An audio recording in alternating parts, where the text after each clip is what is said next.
Estamos aqui com mais uma edição de Reconversa. Eu e este purpurinado Valfrido Wagner. O podcast que fazemos aqui com muito gosto, com muita honra, né? Para vocês. Hoje entrevistando uma figura muito especial da política brasileira. Ele tem algum segredo. Nós vamos querer saber qual é, né? Eduardo Paes, eleito pela 4ª vez prefeito do Rio de Janeiro. E sou obrigado a confessar, porque eu vou tratá-lo por você. A verdade é que a gente é amigo desde 1912. Não, 1999. 1999, olha só, é verdade. Eu tenho colocado... Olá, Reinaldo, olá, Valfrido, prazer enorme estar aqui, mas tem muito tempo, pessoal, 25 anos. 25 muito anos. Tempo, 25 anos. Desde meu primeiro mandato de deputado lá em Brasília. Uma amizade que muito me honra. O Eduardo é um dos políticos que já tem um baita passado. Mas ele tem uma vantagem enorme, ele também tem um baita futuro, porque ele é jovem. Né? Uma eleição das mais difíceis, né, que ele enfrentou. No começo eu pensei, falei, meu amigo vai... Tá, confiava no taco dele, mas disse, mas olha, é o reduto do cara lá. Foi eleito no primeiro turno. Né? Uma honra mesmo tê-lo aqui. Prazer todo meu. A primeira pergunta que a gente faz, eu já sei, mas eu quero que você conte um pouco, porque tem gente que não sabe. A primeira pergunta, a gente faz uma brincadeira. Faça o seu Wikipedia pessoal. Em grandes fases, a vida de Eduardo Paes até chegar aqui. Né? Não precisa ficar 70 minutos, como uma vez um convidado nosso que disse que não tinha nada a dizer. Não, faça rapidinho. Assim, eu sou um filho da classe alta do Rio de Janeiro. Eu venho de uma família super... Eu diria conservadora, mas conservadora não conservadora de direita, tal, conservadora no sentido de que ai governo não estou a favor. Né? Então, meu pai gostava do Fernando Henrique, quando o Lula ganhou, achava o Lula o máximo, quando a Dilma ganhou, achava a Dilma o máximo. Infelizmente, ele faleceu na Covid. Mas uma família muito... Seu pai era um figuraça. Figuraça e tal. Mas advogado, como eu. Advogado, mas uma família muito pouco conectada com a política e tal. Eu cresci ali na época das diretas já, 85, eu tinha 15 anos de idade, acabei me interessando pela política brisolista.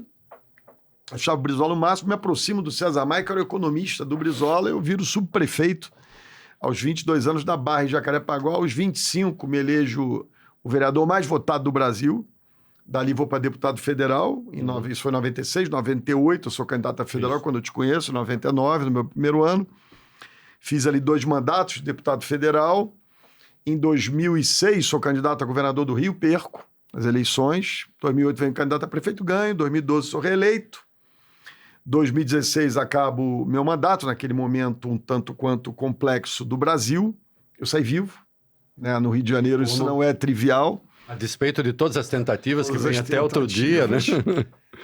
E você estando no Rio, fazendo Olimpíada e tal, consegui sobreviver, disputei a eleição em 2018, perdi para aquele fenômeno Wilson Witzel, né, lá o ex-juiz, um tremendo de um 7-1, apoiado por outro, um 7-1, o tal do Marcelo Bretas, que eu tenho a honra de estar, nesse momento, movendo uma representação e conseguir, pela minha representação, afastá-lo, espero que em definitivo, do ofício de magistrado, que ele pode ser tudo menos magistrado.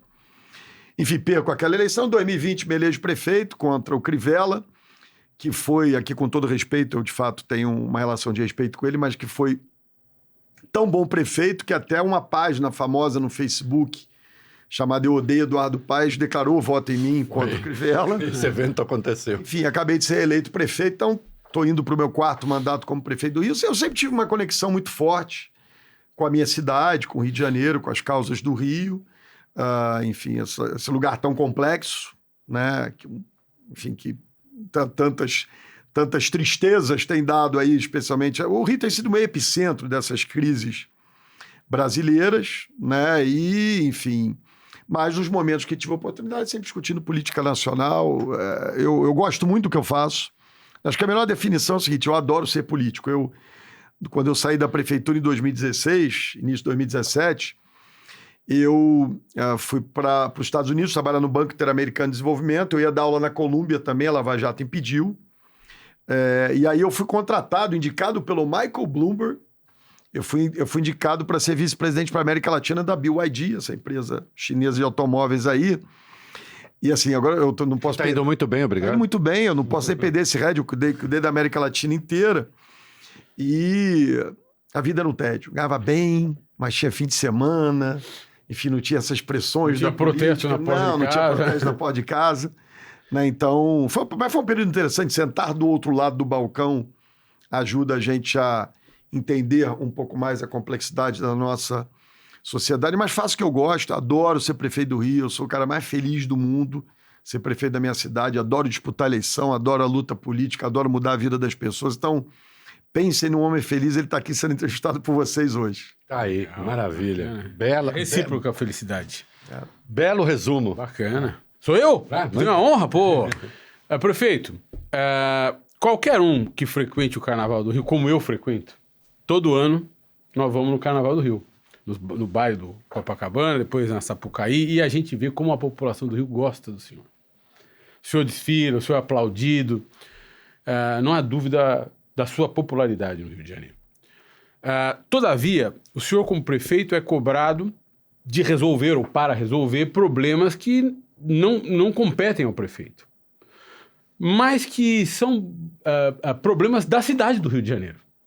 Né? Ou seja, não são problemas necessariamente do estado do Rio de Janeiro, são de competência do governador, como, por exemplo, a segurança pública, que é talvez o principal gargalo do Rio de Janeiro, ao lado da desigualdade social. Sim. Que também não é um problema do prefeito, é um problema do prefeito, do governador, do presidente da República. Como é que o senhor faz, no 4º mandato, para sobreviver politicamente numa cidade em que o problema da segurança pública é cada vez pior? Vamos lá, primeiro, eu acho que tem uma coisa de fato, né, de muita identidade minha com os cariocas, né, isso é uma coisa que eu tenho que reconhecer. Eu diria que até as pessoas que não gostam de mim mantêm hoje uma relação de respeito. Aquela história, reconhecer, o sujeito trabalha, é esforçado, vamos dizer, o crítico, né, é esforçado, acorda muito cedo, dorme muito tarde. Apesar de eu adorar um samba, adorar tomar minha cerveja, adorar um carnaval, eu sou uma pessoa muito dedicada ao meu ofício de prefeito, faço com muita paixão, tudo que você faz com paixão, você se dedica muito. Então acaba, é óbvio, e aí tem uma relação também direta com uma certa característica do governador atual, que é uma pessoa que tem vou chamar aqui de pouca luminosidade política, não sei nem se eu estou me empolgando demais aqui ao falar essas coisas, mas é uma pessoa que tem um estilo mais discreto, vamos dizer assim, né, para ser bondoso. Então, há uma cobrança permanente sobre vários temas, né? E inclusive de municípios da região metropolitana. Né? Volta e meia eu estou com alguém de Caxias, de São João de Meriti, de Nova Iguaçu, me xingando por algum motivo, sei lá, o trem da Supervia em São João de Meriti não funcionou. O que que mais me incomoda... Você diz, não tem nada a ver comigo. Meu. Não, assim, eu busco nem dizer isso. É óbvio que o processo eleitoral esse ano teve muito isso. Né? Porque aí era o auge da cara de pau, era... O sujeito que era o candidato do partido que toma conta do Rio há 6 anos, né? O partido que elegeu o Wilson Witzel, do grupo político que elegeu o Wilson Witzel, do grupo político que elegeu o Cláudio Castro, que reelegeu o Cláudio Castro. O sujeito era o candidato, indicou o secretário de Segurança Pública, a Baderna, que está no Rio de Janeiro, e o sujeito veio cobrar e me dizer que vai resolver a segurança como prefeito da cidade. Aí foi um pouco demais, e com uma enorme conivência do governador nessa mentira sendo contada, né, numa falsa narrativa criada durante o processo eleitoral. E eu nunca pedi o apoio do governador, mas eu esperava dele pelo menos uma posição de dignidade, a não tentar empurrar para mim o problema da segurança pública, que é um problema dele. Então isso teve muito nessa eleição. Mas eu acho que aí tem um defeito brasileiro. Né?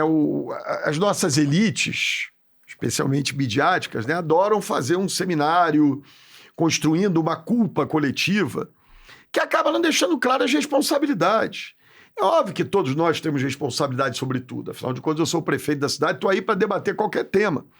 Mas a Constituição Federal deixa muito clara certas... Quem pode fazer e quem não pode. É isso, não. A Constituição Federal deixa muito clara determinadas funções. A segurança pública, se isso está errado, vamos mudar.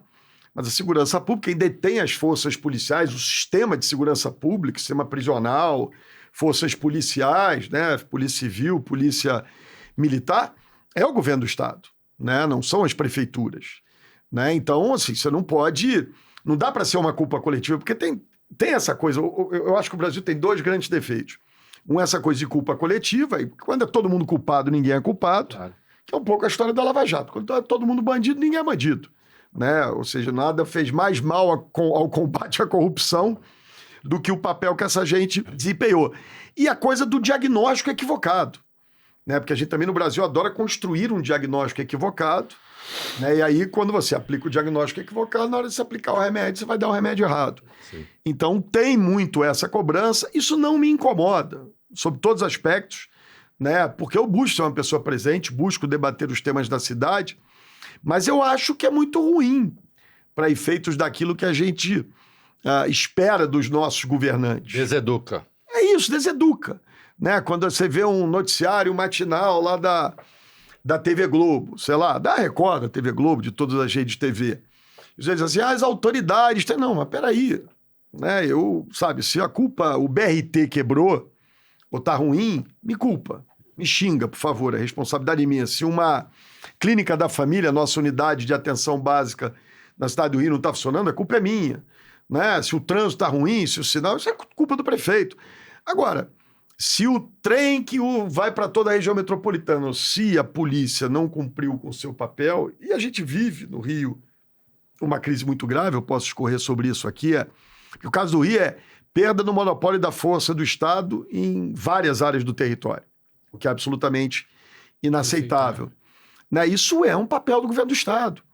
Então, isso deseduca, as pessoas votam mal, não entendem, né? E aí a gente vai vendo as consequências das coisas que a gente vai vendo. Então, eu não me importo ser cobrado, não me importo, eu estou sempre no embate, essa relação, eu ando muito à vontade pela cidade, de novo, meu programa de final de semana, eu trabalho sábado e domingo, mas chegou sábado ali, minhas 3 horas da tarde, eu vou pro meu samba. Né? Vou pro meu samba, todo mundo sabe os vários sambas que eu frequento, tomo minha cerveja, ou seja, eu estou muito exposto no dia a dia da cidade, então eu não me importo com essa cobrança, mas ela deseduca, acho que é a expressão que o Reinaldo usou aqui. Eu acho isso notável, e eu conheço, né, já nos conhecemos há 20 e tantos anos, eu acho notável no Eduardo nunca ter tentado ser quem ele não é. Assim, o bom moço... Minha salvação. Que não dança samba, que nunca toma uma cerveja, que não... Eu danço samba, eu tomo cerveja, eu sou uma pessoa que gosta de se divertir. Você sabe que eu fiquei até com fama de macumbeiro por causa do que eu uso na Sapucaí, desculpa aqui. É uma boa fama, viu? Mas é uma boa fama. Aqui nessa mesa, macumbeiro tá muito bem. Essa história é maravilhosa, não tem problema nenhum com macumbeiro, mas essa história é maravilhosa. Desculpa aqui interromper, 2020. Mande bala. Eu sempre que eu vou pro meu samba, eu boto meu chapeuzinho em Panamá. Né? Sei lá, porque cargas d'água é uma decoração ali que eu uso, minha fantasia. E aí o Crivella, no debate de 2020, me chama de Zé Pilintra. Zé Pilintra, eu lembro dessa história. Aí é um banda. Todo macumbeiro, todo um bandista que me vê no Rio de Janeiro, me abraça e fala assim, Eduardo, seu Zé... seu Zé Pilintra, opa! Então assim, não tem o menor problema, mas eu não sou, mas tudo bem. Enfim, então tenho que manter essas coisas. Não, mas eu acho isso notável, porque hoje há muito essa coisa assim de parecer o bom moço, e parecer o bom moço significa ser quem não se é. Hoje em dia é possível. Exatamente. Possível. E eu acho que isso pode ser um dos seus segredos. Aí eu não sei como é que você tem pensado isso. Tem uma coisa assim, tem uma coisa da minha personalidade, né? Eu não sou exatamente a pessoa mais formal do mundo. As pessoas até confundem muito essa coisa, o típico carioca. Claro que você vai criando essas caricaturas, né? Mas não é o tipo carioca, não é exata. Não é sempre. De carioca. Tem muitos tipos de carioca, né? Eu conheço muitos paulistas formais e muitos paulistas, né, como eu. E tem muitos cariocas formais e muitos cariocas como eu. Então, esse mundo, né? E não era exatamente o mundo de quando eu entrei na política, aquilo que eram gafes minhas por falar demais, por ser muito espontâneo, por ser muito informal. Não estou nem me referindo ao grampo de Maricá, porque aquilo é um crime que cometeram, numa ligação telefônica privada que não tinha nenhum problema ali do que eu disse. Depois você me conta se continua a ser vantajoso comprar terreno em Maricá, mas isso fica para depois. Não, Maricá é o melhor lugar do Rio. A história tá na merda. O Maricá, pode falar palavrão aqui? Pode. Maricá é o melhor lugar, o município mais rico do Rio de Janeiro. Aquela conversa engraçada, desculpa. Maravilhosa. É maravilhosa. Quer dizer, hoje eu acho maravilhosa. O grampo é uma sacanagem, mas a conversa é boa. No dia eu me lembro, nossa, eu fiquei deprimido. Cheguei pro meu Vou contar. eu liguei para ele, eu liguei no dia, eu estava dando uma palestra, eu liguei para ele. Ele estava deprimido, eu falei, Eduardo, é uma das coisas mais engraçadas. Ele falou, porra, cara, mas agora é tão em cima do presidente, também em cima de mim. Eu falei, cara, mas é muito Você sabe que brincadeira. Curiosidade, eu vou ficar à vontade aqui.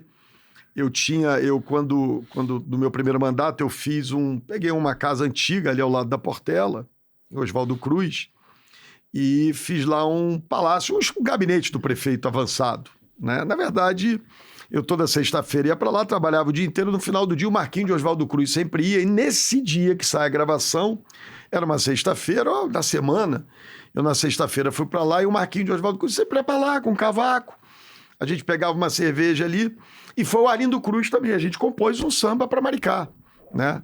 Eu já rodei o mundo. Antes ou depois Depois! Do vazamento. Como é que é o samba? Eu já rodei o mundo e posso afirmar, não existem mais estrelas no universo do que o céu de Maricá. É tão bom descer a serra, vendo o sol se espraiar, refletindo na lagoa, brilha a luz do luar, gente humilde, gente boa, que vive nesse lugar, Maricá.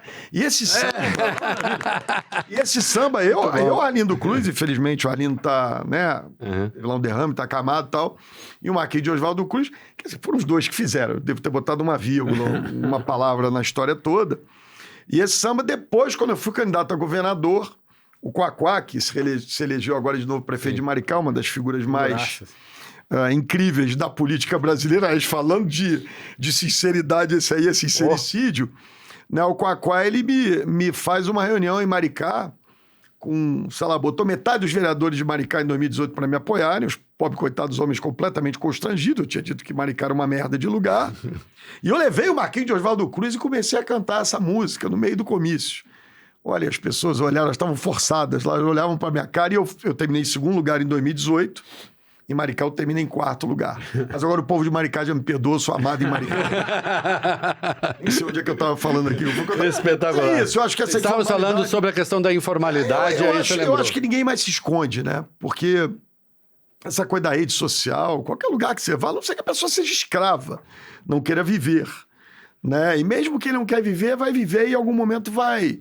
Aquele personagem, o político do discurso, né, impostado, formal, a não ser que você seja o Geraldo Alckmin, que parece ser daquele jeito mesmo. Olha, né? Eu vou dizer, isso. Eduardo, tem três coisas. Tem três coisas.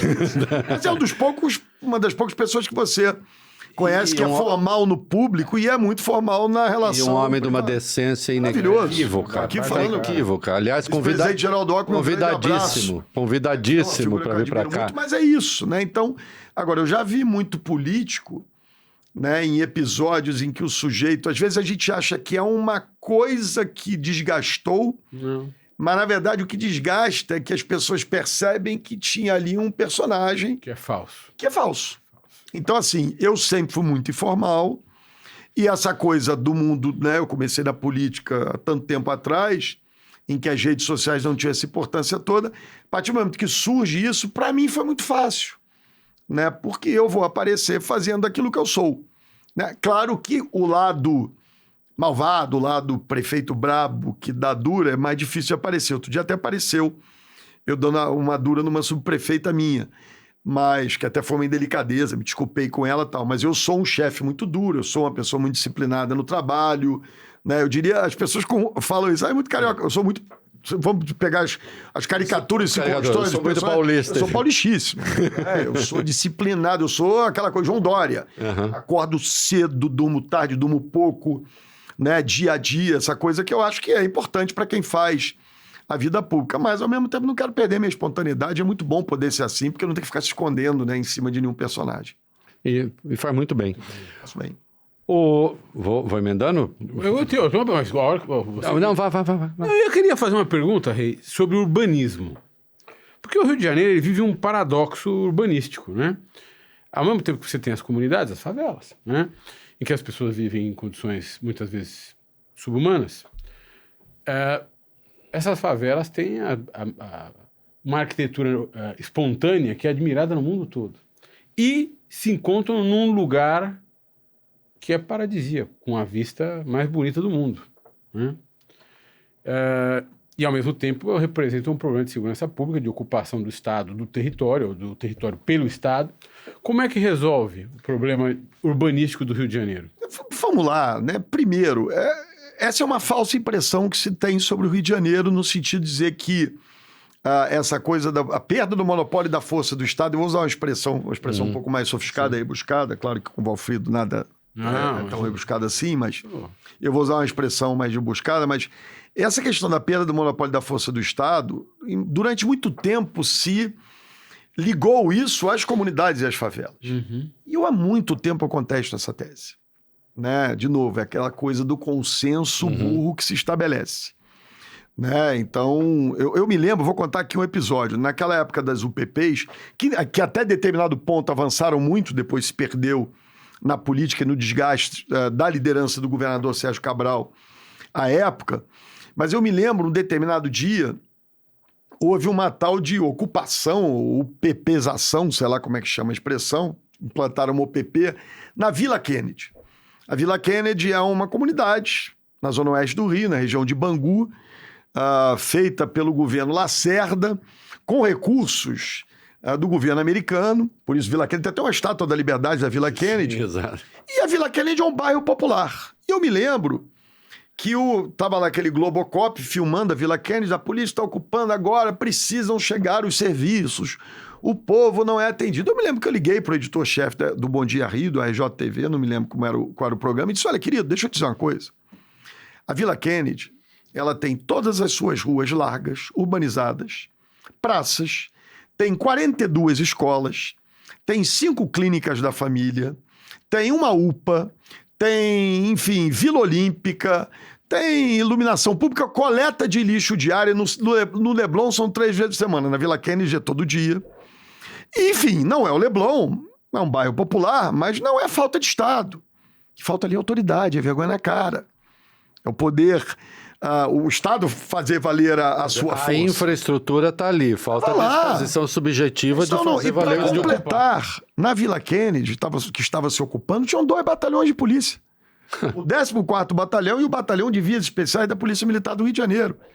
Ou seja, enquanto a gente ficar achando que... É claro que a arquitetura, que o urbanismo de vielas, é óbvio que ele dificulta a ação policial. Mas o tal do Complexo de Israel, todo mundo já deve ter ouvido falar no Rio. Virou Outro notícia. Dia eu vi, acabei sendo um pouco indelicado com o presidente lá da Associação de Hotéis do Rio, que ele reclamava. Todo mundo tem culpa, a polícia, a prefeitura que não urbaniza. A Cidade Alta, que é o epicentro do Complexo Israel, é um conjunto habitacional, construído na década de 60, com ruas urbanizadas, escolas, vias, acessos, enfim, tudo direito. Os bairros ocupados pelo tal Complexo de Israel no entorno são bairros típicos do subúrbio carioca. Eu não saberia comparar, eu não conheço a zona mais da periferia de São Paulo, mas bairros de qualidade. Braz de Pina é um bairro que foi feito para os engenheiros da Light quando ela pertencia aos canadenses. Então tem ruas que não são ruas retas, tem lá uma certa geografia interessante. E os caras ocuparam. Então é óbvio que o ambiente, o urbanismo das favelas prejudica a ação policial, mas não é isso que nos levou à situação que a gente chegou em várias áreas da cidade do Rio de Janeiro. Agora, é óbvio que isso é um desafio urbanístico. As favelas são uma realidade da cidade, como são do Brasil. Sim. O que acontece no Rio, diferente de São Paulo, é que elas estão muito expostas das áreas... Ao lado da riqueza. Ao lado da riqueza. Aqui só acontece no Morumbi. É isso. Tirando o Morumbi, isso, a gente fica não na periferia. Exatamente. Então, assim, tá muito misturado, é uma realidade. Em determinados momentos, houve uma certa... Você viveu muito do Rio essa coisa da oferta do espaço público como política compensatória para a miséria. Que é um problema que isso vai gerando deseconomia externa. Inclusive para afastar essas pessoas do centro, da área nobre da cidade também. Sim, lá atrás, não. Eu vou dar um exemplo. O tal do Rio das Pedras, que é conhecido por ser uma comunidade com uma milícia, a origem da milícia e tal. Ali o centro de processamento de dados nacional do Bradesco era ali no Rio das Pedras. O Rio das Pedras era pequeno. O Brizola tinha muito essa característica, fala aqui um sujeito que gostava muito do Brizola. nessa coisa de as pessoas estão pobres, então vamos deixar ocupar de qualquer maneira, porque elas precisam de moradia, né? Então deixa ocupar. O que aconteceu no Rio das Pedras é um exemplo típico disso. Daqui a pouco o CPD Nacional do Bradesco estava cercado pelo Rio das Pedras. O que o Bradesco fez? Foi embora. Veio para cá.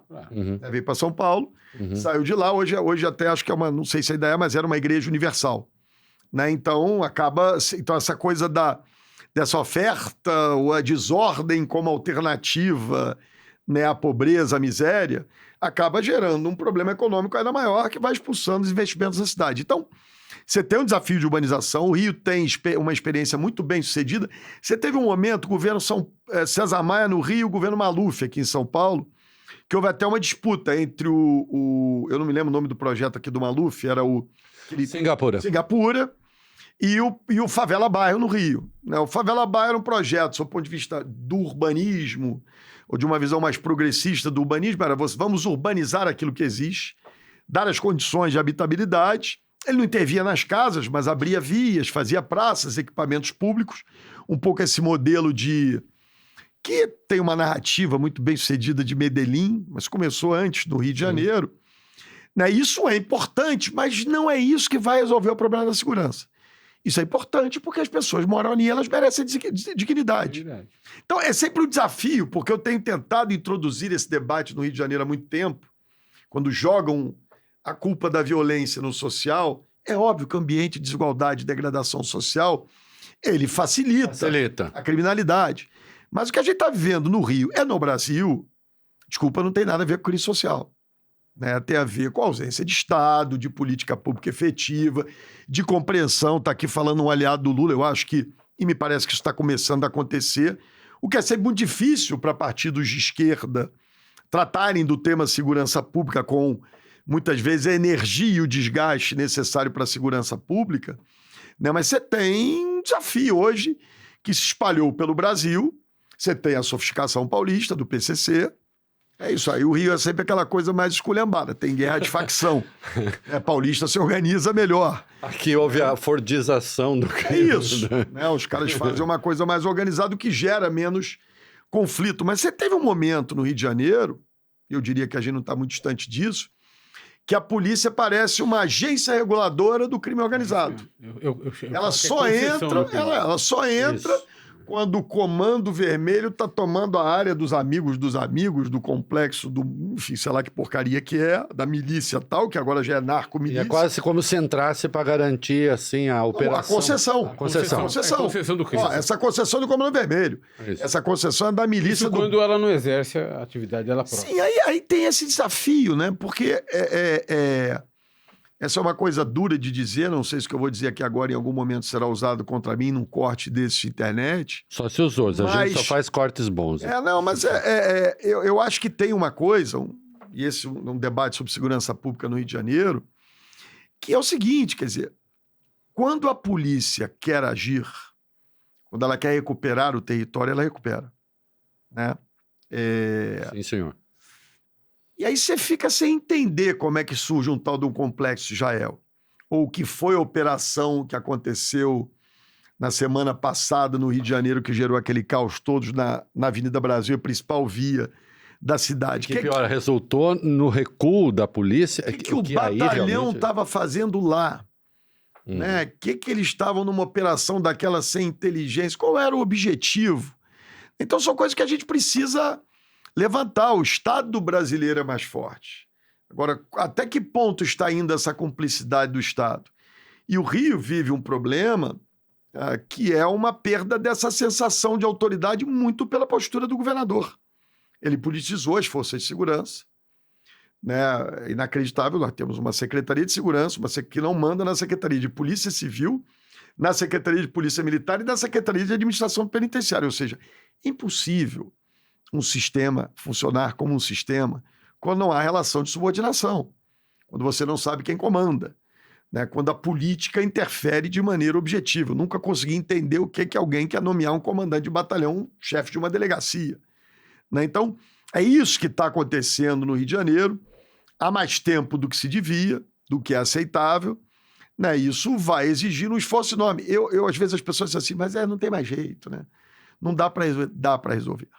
Dá para resolver. Não estou dizendo que é simples, né? Mas essa situação extrema, né, que a gente vê pela televisão, dá para resolver, dá para ser enfrentada. Porque chegou a uma situação de anomia, né? A verdade Isso, é essa. a gente vai se quando, acostumando. quando você tem o crime que sequestra 9 ônibus num dia, sequestra mais 5 ônibus no outro dia, e aí diz, e quantos foram presos? Ninguém. Não, e o sujeito vir para a televisão dizer que é subtração de chaves. Isso. Subtração de chaves de um veículo é sequestro do veículo, tá certo? Isso. Né? Não é uma simples subtração. E esse caso dos ônibus é curioso, porque a comunidade da Musema é uma comunidade que não é grande. Enfim, aliás, acabei de urbanizá-la inteira.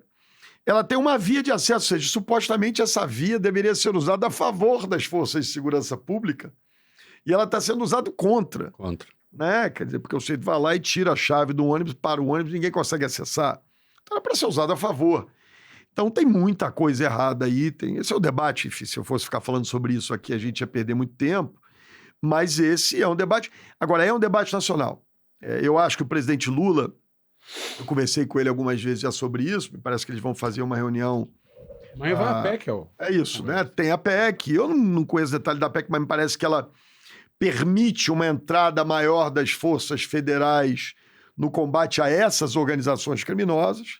A Polícia Federal tem feito um trabalho importante no combate à criminalidade no Rio, me parece ainda com pouca interação, porque quando você não tem confiança nas instituições, né, minha percepção é que a Polícia Federal tem muito pouca relação de confiança com as instituições policiais ou de segurança pública do Rio de Janeiro. Então isso acaba gerando um ambiente, como é que você troca informação de inteligência? Como é que você diz o dia que você vai fazer uma operação?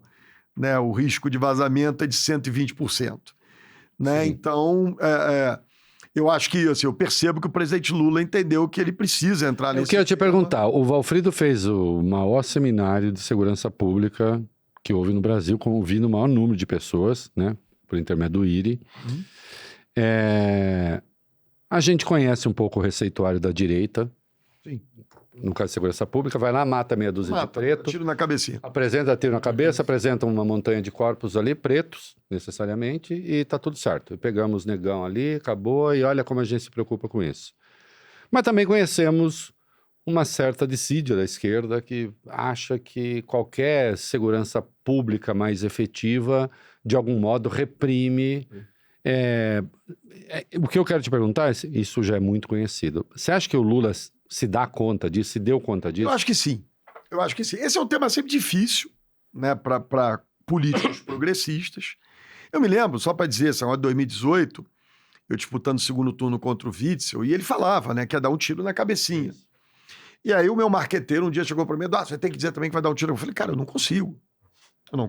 Aí não dá para chegar, né? Não dá. Eu até acho que se for necessário fazer uso da força, que pode resultar numa morte de alguém na cabecinha ou no peitinho, enfim, faz parte da vida. Você tá ali num confronto. Dizer que O objetivo não pode ser matar. Dizer que o objetivo é esse? É isso, o objetivo glorificar é isso. Aliás, como esse senhor descendo do helicóptero e quando descobriu. Isso, é disso que eu tô, é disso que eu estou falando. Mas virou um clássico, né? Assim, eu aprendi há muito tempo, eu fiz faculdade de Direito, né? Não tirei nem minha carteirinha da ordem, sou um dos melhores bacharéis de Direito que eu conheço. Um grande político. Né? Mas, enfim, eu pedia muito pro meu amigo Felipe Santa Cruz para me ajudar a ter uma Nosso carteirinha amigo. da ordem, mas o Felipe dizia assim, não, o advogado tá cheio, a gente precisa de gente na política como você. Fez uma boa escolha. Mas é isso, então eu acho que o presidente Lula percebe isso. E aí, meio lugar comum que eu vou dizer, mas o caminho tá no meio aí. Né? Não dá para você ter uma relação de passar a mão na cabecinha e nem de tiro na cabecinha.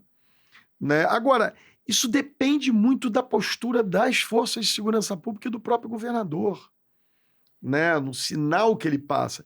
Eu vou dar um exemplo. Teve aquela história trágica de uns profissionais médicos, os médicos aqui de São Paulo, que foram para o Congresso Médico na Barra da Tijuca, enfim, no Hotel Windsor, maravilhoso, numa área movimentada da praia. Os caras estão lá tomando uma cervejinha no quiosque. O sujeito confunde com os milicianos e mata 3, 4, sei lá, matou 3 dos médicos, né? Algo que o irmão da deputada Samia. O irmão da deputada, exatamente. E aí, ali, para mim, o que era aquilo, além da tragédia humana, da perda de vidas e tal, que se não era aquele Eu não sei, eu nunca matei ninguém, mas eu imagino o dia que eu quiser fazer um negócio desse, eu nunca vou querer. Eu sei lá, faria num lugar escuro, escondido, que não tivesse câmera nenhuma. Quando o sujeito vai na praia da Barra da Tijuca, num quiosque, na frente de todo mundo, às 7 horas da noite... Sabendo que está sendo filmado. Sabendo que está sendo filmado e faz aquilo, é porque se perdeu a autoridade. E pior, no dia seguinte, quem dá a solução para o crime é o tribunal dos bandidos, da milícia. Aquilo foi inacreditável. E aí é o estado de anomia. Ele entrega o assassino, entrega as armas, foi assim, não mexe com a gente não. É isso. Tá, aí a gente acha que aquilo é normal, esse estado de anomia. Isso. Né? Então, assim, é óbvio que a partir de uma postura de decência das autoridades, daqueles que têm a responsabilidade de representar o Estado, você tem que impor a força em determinadas e várias circunstâncias, ou se chegou a um tamanho, a uma determinada circunstância de domínio territorial, de tipo de armamento que se utiliza, que você vai ter que jogar muito duro. Agora, o que eu aprendi nesses anos de prefeito, exercendo autoridade, é que o delinquente também percebe quando a autoridade é séria, quando não há politização. Então, da mesma maneira que tem aqui um homem de bem, o prefeito da cidade, criticando por essa politização, e eu sei disso, o Peixão, que é o tal do vagabundo do Complexo Israel, também sabe. Ele sabe que tem o arrego, ele sabe que a politização e a partidarização de uma função de Estado, como é a segurança pública, está colocada. Ele sabe que tem um deputado ali que, se ele deixar fazer campanha naquela área, ele vai falar, vai mais devagar aqui, comandante, segura um pouco. É disso que nós estamos falando. Então, assim, talvez eu esteja simplificando demais. Não está não, porque isso é muito complexo, a verdade. O Estado funcionando. É muito complexo. Cumpra com a sua obrigação. Né? Então, o que a gente precisa pactuar no Brasil, claro que eu me aprofundo sobre o tema do Rio, não estou querendo dizer que o Rio é pior, não, porque não é. Né? A gente tem várias situações pelo Brasil muito piores. Eu não vou dar nome aqui, mas eu tinha um ex-governador, estava comigo lá no Rio, dizendo, o negócio da segurança aqui está gravíssimo. Então eu falei, bom, tá, mas... Né, a cidade capital do seu estado é muito pior, né, índice de homicídio, tudo. É bom saber que o Rio não está entre os piores. Não está. Os piores índices de mortes por 100 mil habitantes está bem longe. Tá ali... Mas é a dureza de você governar Rio ou São Paulo no Brasil, que é absolutamente natural. Você está no foco, tal, faz parte. Eu acho até bom que seja assim, porque também se exige mais lá da minha cidade. Mas, então é isso, eu acho que tem uma coisa de exercício da autoridade. E aí o exercício da autoridade não é matar. O exercício da autoridade é prender. Né? Tem lá sanção penal prevista no Código Penal, no Código de Processo Penal, sei lá o que é. Vai lá, prende o sujeito, né? Julga, faz direito. Isso é que vai dando exemplo. Né? Eventualmente, repito, você vai, né, ter até que matar. Mas aí é numa situação de confronto. Não pode ser o fim. Isso. Então, assim, eu acho que está tudo muito errado. Eu acho que é necessário. Eu defendi, estou aqui abrindo isso, eu defendi com o presidente Lula que tivesse o Ministério da Segurança Pública. Nossa, na hora que o ministro Gino saiu ali, eu falei, e aqui está o fã número 1 do ministro Lewandowski. Né? Mesmo. Todos nós, eu também. Né? Mas eu achava, tem que dedicar um tempo para isso, tem que ter alguém focado nisso. O Ministério da Justiça, aquela história, cuida de índio, cuida de judiciário, com as suas complexidades, com a sua politização toda também, quer dizer... Tem que ter alguém focado nesse tema. E olha, eu estou disputando eleição desde 1996. Fui para a minha 6ª eleição majoritária, Reinaldo. Essa foi a minha 6ª eleição. Disputei 2 de governador. Somar segundo turno, eu disputei 9 eleições majoritárias. Sempre o tema prioritário era saúde. Pela primeira vez, eu disputei uma eleição que o tema prioritário é segurança pública. Nós divulgamos há 3, 4 dias uma pesquisa feita pelo IPESP, sim, que mostra que é o segundo tema de maior importância para as brasileiras e brasileiros, depois da saúde. Mas tá, no Rio é primeiro. No caso do Rio, primeiro. Né? Então, assim, virou um drama da sociedade. Né? Eu acho que essa discussão está atrasada no Brasil. O Brasil conseguiu pactuar algumas coisas ao longo do tempo, que, aliás, eu acho que é o lugar da política, onde a gente entra. Essa maluquice que se deu no Brasil na última década, né? Assim, a gente já foi o país que a gente conseguiu estabelecer consensos da estabilização da moeda, do fim da fome, né? Foi um consenso. A vacinação. É isso, vamos vacinar, vamos acabar com a inflação. Civilizatórios mesmo. Assim, que é a atividade, a nossa função, né? Vamos respeitar tá na hora... LGBTQIA+. É isso. Né? Respeitar negros. Tá na hora de estabelecer um certo pacto, consenso no campo da segurança pública em que esses extremos, que quer dar o tiro na cabecinha, o outro acha que não tem que prender ninguém, porque por ele ser oprimido numa sociedade desigual, e é verdade, como a sociedade brasileira, ele tem mais direito de roubar, eu não acho que tenha, né, e de matar, porque é isso, aí não é ninguém segura mais a história. Né? Então vamos estabelecer esse consenso, vamos construir isso politicamente. As soluções se dão a partir da política. Então eu estou muito animado com essa PEC do ministro Lewandowski. Então está aí, o ministro Lewandowski cumprindo um papel importante. Né? O presidente Lula, na semana passada, eu falei com ele sobre esse tema, teve aquele episódio no Rio, na Avenida Brasil, ele disse, estou reunindo aqui com o pessoal, governadores e tal, então acho que tem um papel importante a cumprir aí. Eu tô lá, a gente está discutindo no Rio nesse momento, foi um tema muito presente na eleição, armamento de guarda municipal, beleza, né? A gente não conseguiu armar a guarda lá no Rio, defendo que a gente tem um grupo de elite, mas não dá para criar mais uma força para quê? Para virar mais uma milícia amanhã? Isso. Então, precisa botar ordem nessa casa, virou um tema nacional, enfim, e São Paulo acabam mais expostos nisso, mas precisa tratar. E sempre é curioso quando você tem forças policiais oficiais e armadas que acabam não funcionando por várias razões, e aí alguém propõe criar uma outra força armada. Sim. É de uma insanidade, né, na origem. Esse é o desafio. Então, essa coisa da culpa coletiva é problemático. Sim. A gente se elege, eu me elegi prefeito, então cariocas, brasileiros que frequentam o Rio de Janeiro podem cobrar um monte de coisa de mim, né? E óbvio que a prefeitura tem uma função na segurança pública, ordem pública, iluminação das ruas, limpeza, organização no comércio ambulante, tudo isso impacta, né? Câmeras na cidade, tudo isso impacta e a gente pode ajudar. Também não dá para, usando uma exprão chula aqui, tirar da reta completamente. Não é só competência combater o crime organizado. É isso. Não, e tem esse negócio, né?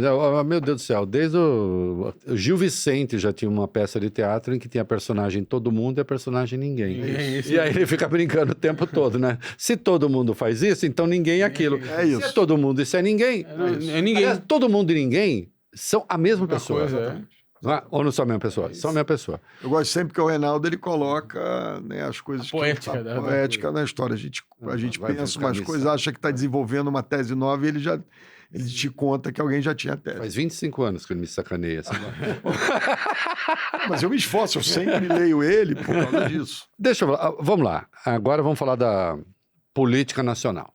Muito seriamente, eu já disse aqui, quando você falou, candidato à reeleição, disse, meu Deus do céu, vai enfrentar o berço do Bolsonaro, com tudo isso que está aí, não sei o quê. Né? E você aparecia ali vencendo no primeiro turno, venceu no primeiro turno. E tem uma tese que eu tenho combatido muito, tomado muita porrada, mas de qualquer modo eu acho que eu estou certo. O oponente disse que foi bem, desculpa, só queria fazer essa observação. É? E o oponente disse que foi bem. E o oponente disse que foi bem. Ok. Não, as pessoas têm o direito de achar. Elas têm direito às próprias opiniões, não têm direito aos próprios fatos. Foi o que eu disse pra minha mãe quando eu tirei 2 de matemática. Eu fui bem. Foi bem. Só não viu os outros, né? Só não viu os outros. Você, de certo modo, é a comprovação de uma tese minha. Eu rejeito a tal da tese da polarização. Porque você tem uma extrema-direita no Brasil. Inequívoco. Chama-se Jair Bolsonaro e sua turma. Mas quem é a extrema-esquerda viável no Brasil? Não, certamente não é o Lula. Não. O Lula não é extrema-esquerda. O Lula não é extrema-esquerda? O PSOL não me parece ser viável. Exatamente. Então, assim... E nem o PSOL, a extrema-esquerda é a esquerda. Né? Como é que pode ser extrema-esquerda um governo que tem 3 ministérios para o PSD, 3 para o MDB, 3 para a União Brasil, 1 para o Progressismo, 1 para o Republicanos? Agora... Você fez ali no Rio, numa vitória no primeiro turno, no berço político de Bolsonaro, ele nasceu em São Paulo, a gente deu de presente para vocês, e vocês falaram, tá bom, então toma o Tarcísio de volta. É uma brincadeirinha minha, love para o governador. Vocês mandaram o Cláudio Castro, também é Witzel. Gosta de São Paulo? O Witzel é de Jundiaí. O Witzel é verdade, ele é o Witzel. Isso, graças. Desculpa, Rio de Janeiro, a gente... Graças. Como é que você vence? Para o Rio, o Bolsonaro, o Witzel e o Cláudio Castro. Muitas graças. Vamos lá. Tá. A gente, São Paulo, você sabe, né? Um estado terrível. como é que você... O que você fez? Qual é o seu segredo? Por que ali...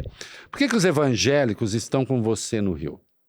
Por exemplo, se eu não quiser falar do evangélico... Não, posso falar, mas, eu assim, falo muita vontade. Como é que você conseguiu fazer essa frente de pastores te defendendo, sabendo que você... Aliados da esquerda. tem aliado... Que você é um aliado do presidente Lula. Tentaram usar isso, né? Aliás, o Bolsonaro tentou, né? Eduardo Paes é Lula. E nada disso colou. E aliados de figuras da esquerda carioca que são antagonistas ferrenhos do centro, da direita. Freixo, Jandira. Além do Ziriguidum, do Chapeuzinho do Zé Pilintra. Como é que você leu? Que mapa ideológico você leu e como é que você se orientou nesse negócio? Vamos lá. Primeiro, eu acho que a eleição municipal tem muito a ver com entrega. Tá? Então, assim, eu sempre achei que Bolsonaro e Lula não teriam... eu estou lendo as análises aí nesse pós-eleitoral, eu acho que tem um monte de análise equivocada. Perdeu demais, ganhou demais, aqui o sujeito perdeu. Eu acho que a eleição de 24... ela não guarda a relação com a eleição presidencial de 26. Isso. Tá? Guarda na medida de Congresso, acho que deputado acaba influenciando eleições de deputados de futuro, perfil, sim. A presidente da República e governador, na minha opinião, muito sinceramente, zero. Né? Então, a eleição de prefeito é a vida da cidade. Um incumbente, que era o meu caso, se estiver entregando, vai entregar bem, né? Vai vencer as eleições. Aliás, a taxa de reeleição parece que foi recorde, 80%, sei lá. 85%. Esse ano. Então, né, as pessoas estão satisfeitas com os seus prefeitos. Né? Esse é um ponto positivo, a gente devia estar comemorando e celebrando isso. Né? Ontem eu vi até, acho que foi o Merval na Globo News, ele dizia assim, mas isso é o uso da máquina. Cacete, se o cara tem condições de usar a máquina e está satisfazendo, o povo está usando bem e está atendendo a população. Né? Então, eu acho que esse é um... Ou então falar, chega de reeleição. Mas assim, eu já tive minhas teses contra a reeleição, eu acho que essa coisa... Mas sem reeleição não desenvolve nenhum trabalho. É isso. Não é né?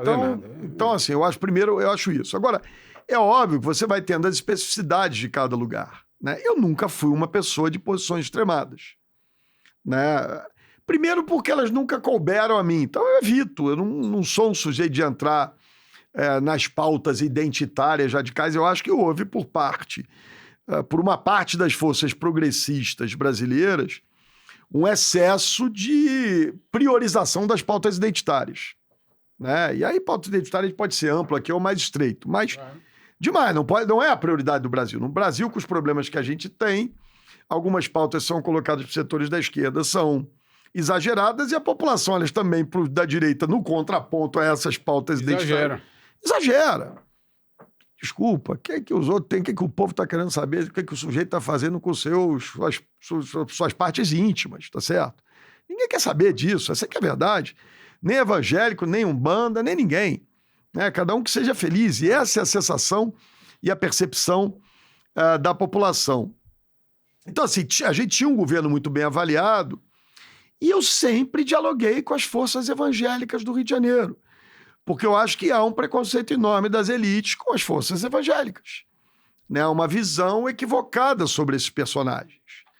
Né? Eles são representações legítimas da sociedade brasileira, né? Que tem um perfil, sim, mais conservador no sentido da defesa da família, dos valores cristãos e tal, mas elas têm um papel fundamental. E às vezes eu acho que a elite brasileira, as elites políticas, especialmente as progressistas, tratam os evangélicos como se fosse ET, né? Veio de Marte. Né? E, ao mesmo tempo, tem um fenômeno que ninguém está percebendo. Só tem um corajoso nesse Brasil agora, que é o deputado Antônio de Paula, que me honrou com o apoio dele. É que o povo... Tomou porrada pra caramba. Mas é isso, mas eu posso falar, ele é o único que está tendo coragem. Sim. Ninguém no mundo evangélico sério está satisfeito com a patrulha do bolsonarismo. Eu conheço alguns caras, não vou citar aqui, mas vários personagens que me apoiaram. O próprio Silas Malafaia tem vocalizado contra o Bolsonaro. Sim, mas o Silas é até um caso à parte. Eu falo do Silas. Meu amigo Silas não me briga comigo não, hein? Um beijo pra você. Ele eu bato muito em você, mas também não briga comigo. Não, traz ele um dia aqui que é interessante. É uma conversa interessante. Um papo interessantíssimo. É uma conversa interessante. Vamos ver. Mas vamos tirar o Silas aqui, porque o Silas adotou uma postura mais política, o Silas virou um personagem da política. Estou falando das lideranças evangélicas. Ninguém, e eu ouvi muito isso, que declarou apoio a mim, que manifestou simpatia a mim, eu não veto a mim, achou graça da patrulha que sofreu. Porque a igreja não é de um homem, não é de Bolsonaro, a igreja é do Senhor Jesus Cristo. Essa que é a verdade. Então tem muita gente, liderança evangélica, incomodada com essa patrulha.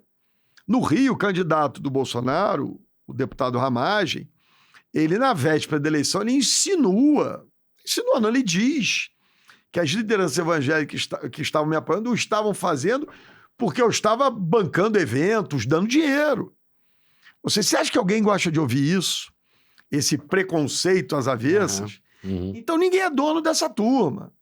Então tem um movimento no Brasil, e eu tenho conversado com o presidente Lula, se houver inteligência, abertura, coração aberto, né? Eu acho que há um espaço enorme aí para se conversar, e é bom para o Brasil, não estou pensando em eleição, não. É bom para o Brasil que esse diálogo aconteça. Precisa saber o que essas pessoas querem, precisa ouvi-las. É óbvio.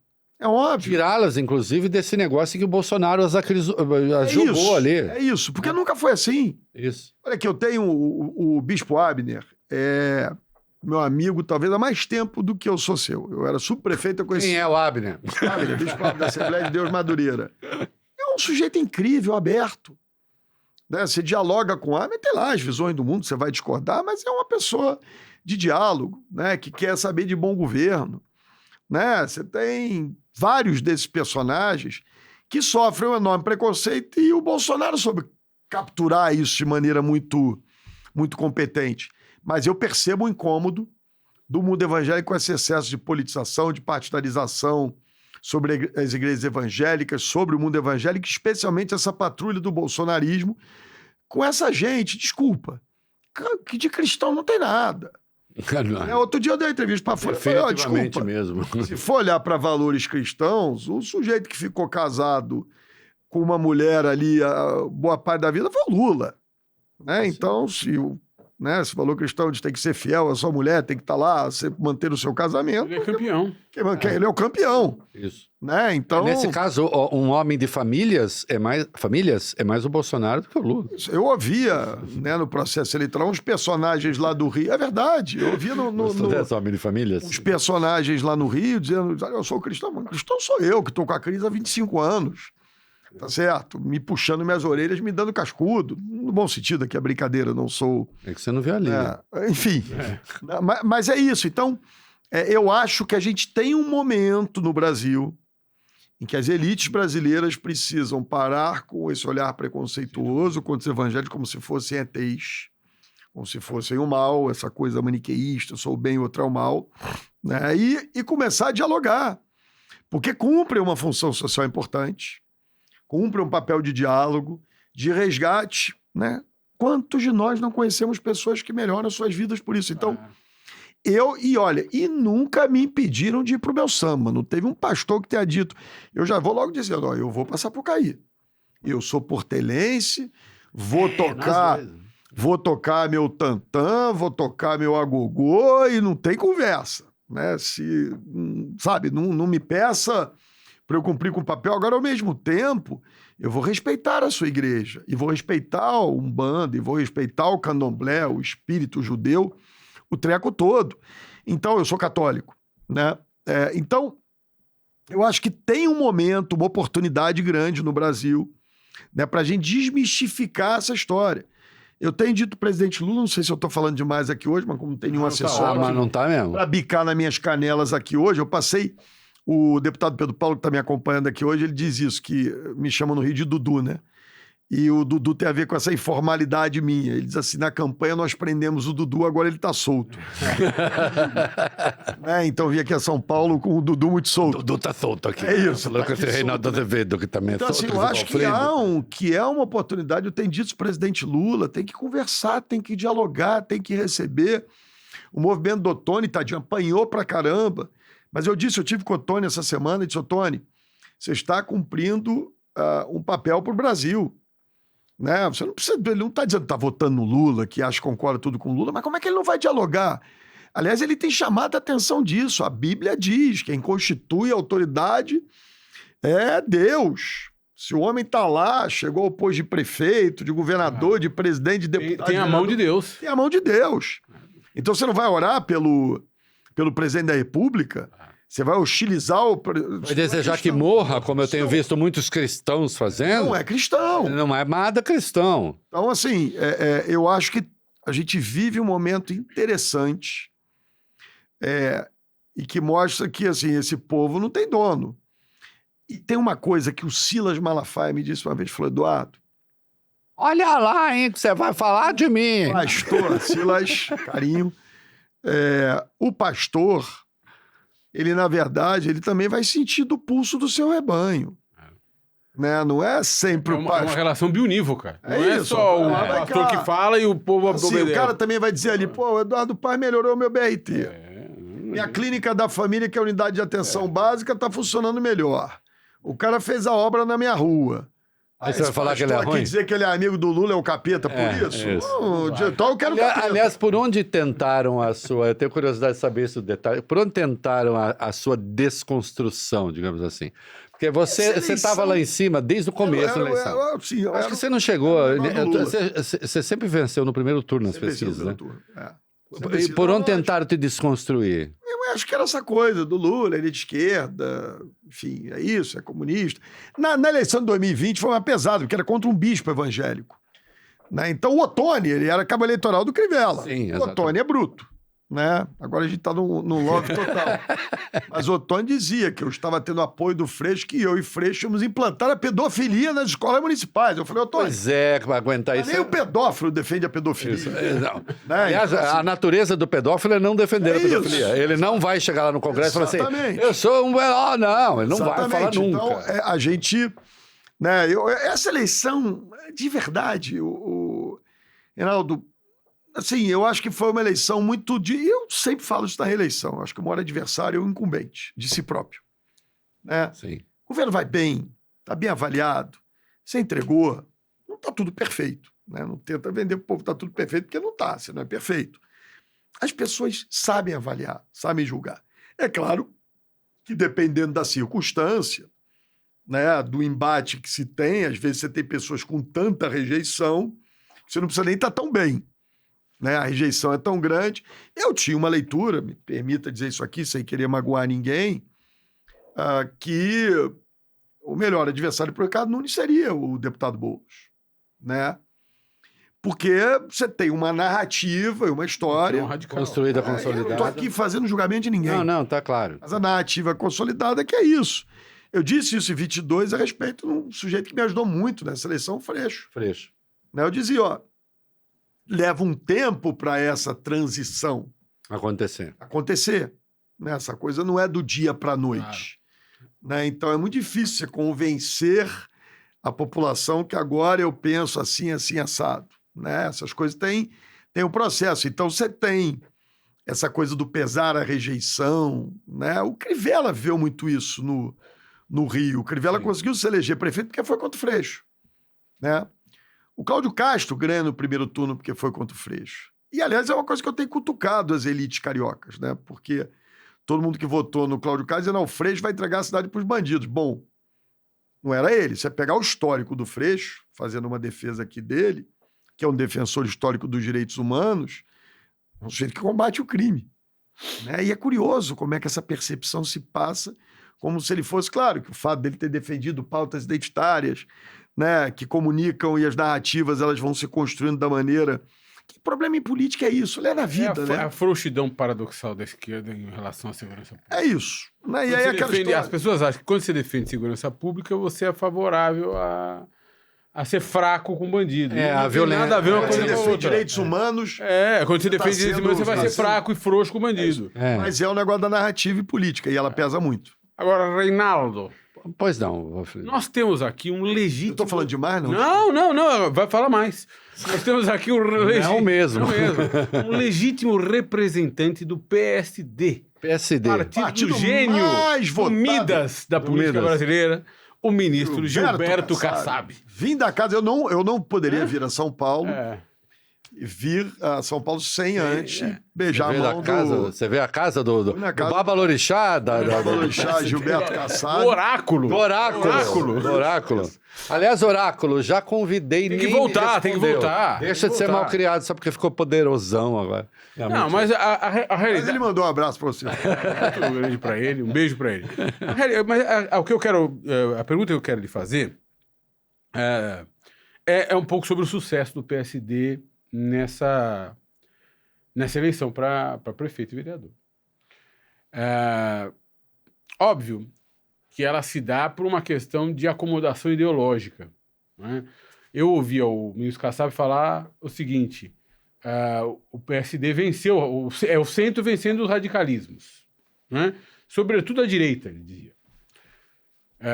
Mas mais do que isso, o PSD soube usar as novas regras de financiamento de campanha no país, sobretudo os fundos públicos, o fundo eleitoral e o fundo partidário, melhor que outros partidos. Por quê? Porque soube aplicar nas pessoas mais elegíveis, por assim dizer. Ou não? É só uma tese. Não, discordo. Eu acho que o Por que elegeu tanto? É isso. Vamos lá. Por que elegeu tanto? Kassab, eu sei muito. Esse tanto, se a minha memória não falhar, mas se falhar depois... 891 prefeituras. 888, acho que é 891. 98. No final, depois... Quem elegeu tanto? E 37 milhões de pessoas sob a gestão. É isso. Elegeu tanto porque o Kassab é bom ou porque quem ele escolheu para ser... Isso é igual aquela propaganda da Tostines, né? Exatamente. Eu acho que o Kassab é um talento na política. Né, como é uma percepção, né, tem um faro de fato apurado, e ele percebeu, né, que na política brasileira, a partir dessa construção de dois extremos, que não são necessariamente extremistas, isso, né, que tinha um espaço ali para uma coisa mais de equilíbrio. O Kassab conseguiu manter o PSD como um partido não centrão, né? Nós não fizemos parte do governo Bolsonaro. Não fizemos parte do governo Bolsonaro. O Kassab, o tempo todo no Congresso Nacional, quando se unia o tal do centrão, o Kassab fazia questão de manter o PSD longe daquilo. Aliás, ele foi hostilizado por essa turma. Sim, com quadros muito interessantes, qualificados. E curioso, porque você vai assim, do Rio para cima, o PSD tem uma característica mais de centro namorando com a esquerda. Antônio Brito, por exemplo. É isso, Antônio Brito, Eduardo Paes. O Otto, enfim, por aí vai. Precisamos trazer o senador. Aí quando baixa... Vai pro outro Eduardo, em Curitiba. Vem lá o Eduardo de Curitiba, o governador Ratinho e tal. Então assim, mas... É todo mundo de diálogo. Eduardo Pimentel, no caso, gente. É isso. Você pega... É todo mundo de diálogo. Você pega... Se você for conversar com o governador Ratinho, né, ele é uma pessoa de muito diálogo. Aliás, eu acho até que foi bom essa entrada do ex-presidente Bolsonaro nessa eleição em Curitiba, nesse episódio, porque mostrou isso. Essa gente quer dialogar. Não quer ódio. O Ratinho, ele tem lá uma visão, pode ter uma visão mais à direita da vida, do mundo, mais conservadora, sei lá até se ele tem, mas... não é um sujeito de posições radicais, ele quer dialogar. Né? Tanto que a campanha dele foi toda feita, eu estava vendo os vídeos tudo de branco, era paz, vamos dialogar, vamos abrir, chega de extremismo, chega de radicalismo. Então, há espaço na política para isso, o Kassab percebeu. O que eu acho que aconteceu, quando falam muito do desempenho do PT, o PT teve um momento muito difícil. Sim. Né? A Lava Jato. Passou por essa desconstrução, é verdade. Né? Com o Lula. E o PT, para defender o Lula, para se manter vivo, ele acabou explicitando mais posições, acabou o nicho eleitoral que eles encontraram. Para sobreviver. Para sobreviver. Então, assim, também tem uma transição. Tem 1 ano e meio que o PT voltou ao governo. A análise é muito interessante. Né? O PT voltou ao governo tem 1 ano e meio. É jovem no poder. O pobre coitado do Lula ficou preso 2 anos, gente. 580 dias em cana. 2 anos em cana. Sai dali e vai pra presidência. É isso. Então, ninguém assim, passou por isso, pô. Não é simples você pedir para aquele país. Eu falei, presidente, um dia, presidente, eu apoiei o senhor, votei no senhor, mas eu me sentiria um corno se eu fosse do PT. Porque aquela gente ia lá para Curitiba, era bom dia, boa tarde, boa noite. Boa noite, presidente Lula. Bom dia, presidente Lula. Boa tarde, presidente. Eu nunca fiz isso. Né? Sofri aqui no meu coração com a injustiça que praticavam contra ele. Ajudei ele na campanha de 2022. Mas então, assim, tem uma transição também desse momento de um partido que passou Sim. e que tem grandes quadros, né? E que nem todo mundo tem visões. Aliás, a maioria das pessoas não tem visões ultra-radicais. Vocês estiveram com a Gleisi aqui, você estava dizendo com a Gleisi aqui outro dia, pegar um Edinho, né? Pegar... Um cara brilhante. Vamos aqui, pegar... Vai conversar com a minha evangélica Benedita no Rio de Janeiro. Sim. Né? Vai conversar na prática, não com a narrativa que inventam, com o Freixo, ou seja, de diálogo. Né? São pessoas de diálogo. Né? Então, assim, é óbvio. Também. Então, nós estamos fazendo adaptações. Essa eleição, quando tentam cunhar, né, ela tem a ver com isso. Então, de fato, o PT passou por um nível de pressão, de sufocamento, né? E claro que cometeu seus erros. Também não dá para a gente dizer, não, tá... Também a gente não admite os erros. Né? Então é importante também a gente reconhecer erros. Não a perseguição que boa parte da política brasileira sofreu, isso não é aceitável. Né? Outro dia eu prestei um depoimento nessa história lá do juiz da Lava Jato do Rio. E a gente perguntou assim, mas por que você não fez a reclamação contra ele antes? Eu falei, porque eu tinha medo. Claro. Eu tinha medo. E eu não quero ter medo do judiciário do meu país nem do Ministério Público. Eu quero ter respeito. Respeito eu faço questão de ter, mas medo é outra história. Então, assim, o Brasil passou por um processo e acho, aí eu vou aqui... o que fizeram com uma figura como Lula. É isso. Então, assim... pouca coisa. Às vezes eu vejo as pessoas, o Lula tá raivoso. Raivoso? Se fizesse comigo metade, fizeram com ele e me desse a presidência da República, você já ouviu que era raivoso. Você sabe que eu já ouvi isso também? Eu fiquei muito irritado, porque eu digo assim, e eu acompanhei, vamos voltar agora... Olha a composição do governo dele, olha os ministros dele. O que o presidente voltar agora... tem é tempo para bobagem. Ele não tem tempo para bobagem. Vou voltar agora ao meu amigo. Eu acompanhei, as vezes que tentaram te acusar, aquela canalice que fizeram, que levou a derrota para o Witzel. E um dia o Eduardo, na nossa conversa, talvez nem se lembra, ele tentou me falar assim, eu não fiz nada. Eu disse, eu sei, não precisa nem me dizer. E você sabe disso. Não, mas foi... Acho que todos nós passamos por você imagina o que é, você passa por um processo como esse, aí o cara vai dar dar 2 depoimentos, ele dá um terceiro depoimento, que ele passa a dizer que você fez o que ele tinha dito que você não tinha feito, isso torna público... Só que você não foi preso. O Lula ficou 580 dias. Não, é isso. Preso, eu disse pro Lula isso. Porra! Eu disse pro Lula isso. Eu me lembro que eu tinha lido no jornal, logo que eu encontrei o Lula, depois que ele foi solto, eu já tinha sido eleito prefeito, a gente foi encontrar num sítio em Mendes, no interior do Rio de Janeiro, na casa do André Siciliano, que era o presidente da Assembleia Legislativa. E eu falei, presidente, quando eu ouvi falar que te ofereceram pra você ir pra casa com aquela argolinha na canela, como é que chama? Tornozeleira. Se sou eu, sou muito brabo. Porque se sou eu e o Moro mandasse eu botar uma coleira igual aquela que o Luma botou pro Ike Batista, eu ia. Né? Muita coragem. Você quer saber? Muita capacidade de enfrentamento. Isso precisa ser, você tem que ter uma têmpera. O Lula tem um poder mental. Porque vai, amado. Assim, eu vou sair dessas 4 paredes com a tornozeleira, mas pelo menos eu vou ver... pra minha casa. Vou ver a luz do sol, vou dormir na minha casa. Eu saía na hora. Eu ia embora, eu falei, presidente, não sou essa tua valentia, não. Então, assim, o que a gente viveu no Brasil, e aí tem uns incautos.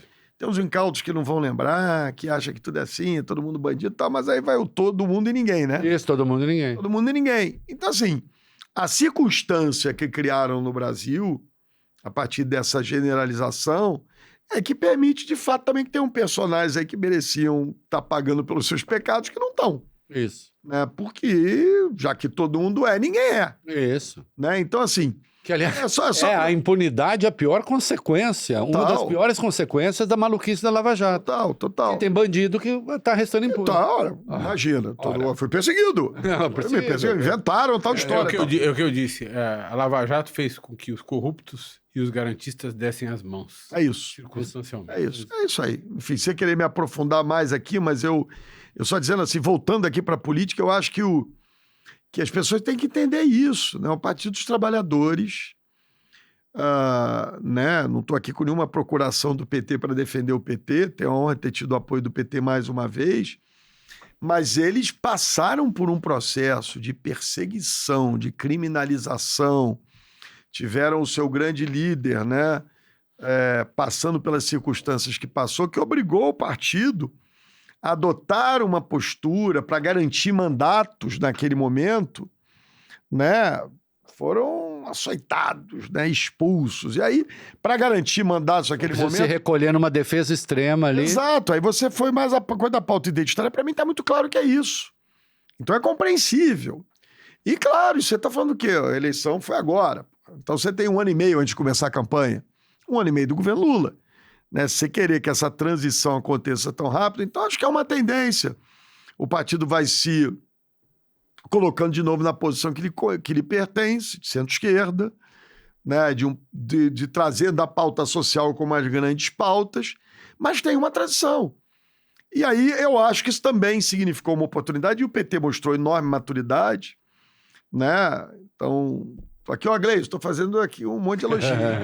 Mas mostrou uma enorme maturidade quando, por exemplo, no caso do Rio de Janeiro, né, defendeu a minha candidatura, me permitiu escolher um vice que fosse do meu partido, quer dizer, não, o PT não travou essas batalhas. Claro, demandou, tal, isso faz parte do jogo. Do jogo, tal, mas não, o PT teve muita compreensão de dizer, ó, vá lá, o importante é a gente defender o campo democrático, o importante é ter aqui apoio ao governo, o importante é ter uma leitura de que o Brasil precisa de transformações, de mudanças. Essas mudanças às vezes não acontecem na velocidade que a gente gostaria e nunca acontecem na velocidade que a gente gostaria.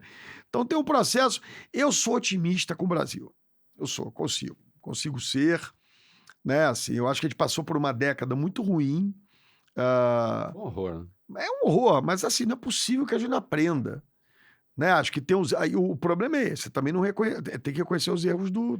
Isso é uma década mesmo, porque a Lava Jato começou em 2014. Sim, uma década. Uma década, 2024. Não, e assim, aí vamos lá. Eles estão vivos. Reinaldo, e assim, os erros de condução política de uma pessoa que eu tenho enorme carinho pessoal, da presidente Dilma, né? Conduziu mal politicamente, né? Não teve ali enfim, uma mulher com a história dela, né? Não dá nem para criticar, mas, né? Você tem os personagens. Eu me lembro uma conversa minha com a Dilma, eu tô falando demais, se tivesse o assessor. Não, mas imagina, ainda bem que não tem. Mas eu disse assim, o incrível da política... Eu fui advogado da política. É isso, sei disso.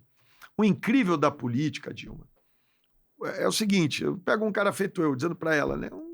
Sei da Zona Sul do Rio de Janeiro. Mulher honestíssima. Muito. Nascido, né? Nunca passei fome, né? Sempre talquinho no bumbum, rica. Família bem resolvida, tal, as oportunidades. Se eu ficasse na minha vidinha pequeno burguesa, eu não ia conviver com figuras interessantíssimas que eu convivo da política. Porque eu jamais ia tomar um chopp com certos personagens. Então eu me lembro, se eu estava conversando com ela sobre lidar com o Eduardo Cunha. Falei, então olhe para um sujeito daquele como uma experiência antropológica, que você não teria na sua vida pequena burguesa, né? Olha para o Eduardo Cunha e fala, meu Deus do céu, que coisa incrível. Mas é verdade, porque se você não tiver isso... Ele é um dos caras mais inteligentes com o que eu já conversei na minha vida. E é diferente de você. Eu também já conversei, é brilhante. É um dos caras mais brilhantes. A política parte da premissa dessa coisa de conviver com o diferente. Então, essa compreensão a gente tem que ter.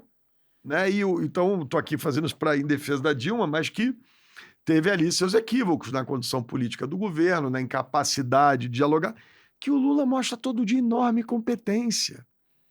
Né? Vai lidar com o Congresso, com o poder que inventaram graças à fraqueza dos 3 últimos presidentes. Isso. Esse parlamentarismo neurótico, histérico, sei lá que porcaria. Sem responsabilidade. É lá, claro. Emendista sem responsabilidade. Gente, assim, o sujeito não tem obrigação de nada.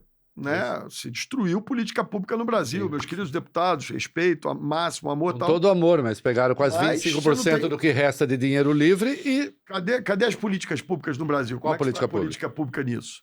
Né? Então, essa coisa neurótica que o Brasil vive, olha o talento que o Lula leva esse negócio, sem entregar a mãe, porque teve um ex-presidente aí que entregou, disse, faz aí o que vocês quiserem que eu vou ficar aqui falando abobrinha na televisão. Não me dá impeachment, e o resto vocês fazem aí. Vambora, e eu vou aqui ficar defendendo minhas causas. Isso. O Lula governa. Eu tô te falando aqui, eu tava hoje, né, sei lá, semana passada ele me liga, pai, esse negócio dos hospitais federais aí no Rio, tem que ver, tal, vamos conversar com a Anísia. Enfim, ele tá governando. Claro. O Lula, ao contrário do que muita gente imagina, governa. Eu arrumei, Enfim, eu sou o Lula diz que eu botei até já para convencer ele a dar dinheiro para o Rio de Janeiro. Eu já até botei uma estação de trem para dizer que amava ele. Boto mesmo, faço oi, Lula, eu sou a dona Leopoldina, amo o senhor, cuide de mim e tal. Enfim, mas é isso, é um governante, é um enorme talento. Conduzir o Brasil nessa circunstância, manter a Pax, né, Brasilianes, congressuais, é difícil pra caramba. O presidente Lula é o Pelé da política. Precisa muito talento, precisa muita paciência. E aí eu escrevi um artigo no UOL, aí eu falei assim, você usou centro no sentido meio ambíguo, né? Eu disse, não, ambíguo nada, eu quis dizer o que eu disse mesmo. Eu disse, o Lula é o centro da política brasileira, nos dois sentidos possíveis dessa palavra. Porque ele é uma figura de centro, o governo dele é. Até para satisfazer agora assim, os mais conservadores, até na política internacional está impossível. Sim. Mandou Ortega para aquele lugar. Mandou Ortega para aquele lugar, mandou Maduro para aquele lugar. Pronto. Enfim. Foi acusado de ser da CIA. É isso. Não, foi pelo procurador-geral da Venezuela. Da CIA. Eu e ele. Eu tô orgulhoso. Eu achei até teve um momento que eu tava achando mesmo que aquela história da queda dele lá do banco, cortando unha. Aliás, essa foi maravilhosa. Você viu essa? Uma estratégia para fugir do BRICS. Para fugir, mas eu todo cortado. Mas foi falso. Como? Tem uma foto. Foi só para evitar a poderosa Venezuela de entrar no BRICS. Imagina, é uma coisa aflitiva aquele corte. Você sabe, você acha que eu tô negando? Eu tô achando isso mesmo. Eu tô achando, mas eu tô falando, é isso aí. Tá. Enfim, mas é isso. Então, assim, não vamos... Claro, de vez em quando, é óbvio, né? O sujeito aí, de novo, vamos olhar para aquela turma que ficou do lado dele. Bom dia, boa tarde, boa noite. Né? Então, eu tô aqui defendendo os corno-mor do Brasil, né? Tem que dar um sinal de vez em quando, gente. Sim. Né? Você tem setores da sociedade, da mesma maneira que setores mais de centro da sociedade. Presidente Fernando Henrique, essa figura incrível, né? Que sorte do Brasil ter tido Fernando Henrique e Lula, mas tudo bem. Deixa pra lá que a história vai mostrar isso muito claramente. Então você tem figuras feito o Fernando Henrique que votaram e apoiaram Lula, mas para construir o que ele construiu, para conseguir vencer um incumbente, que se não fosse muito ruim, tinha ganhado a eleição, até porque gastou e o fiscal foi para 300 bilhões só ali na reta final. Foi para casa do cacete. Isso. Né? Você tem também umas figuras mais progressistas mesmo.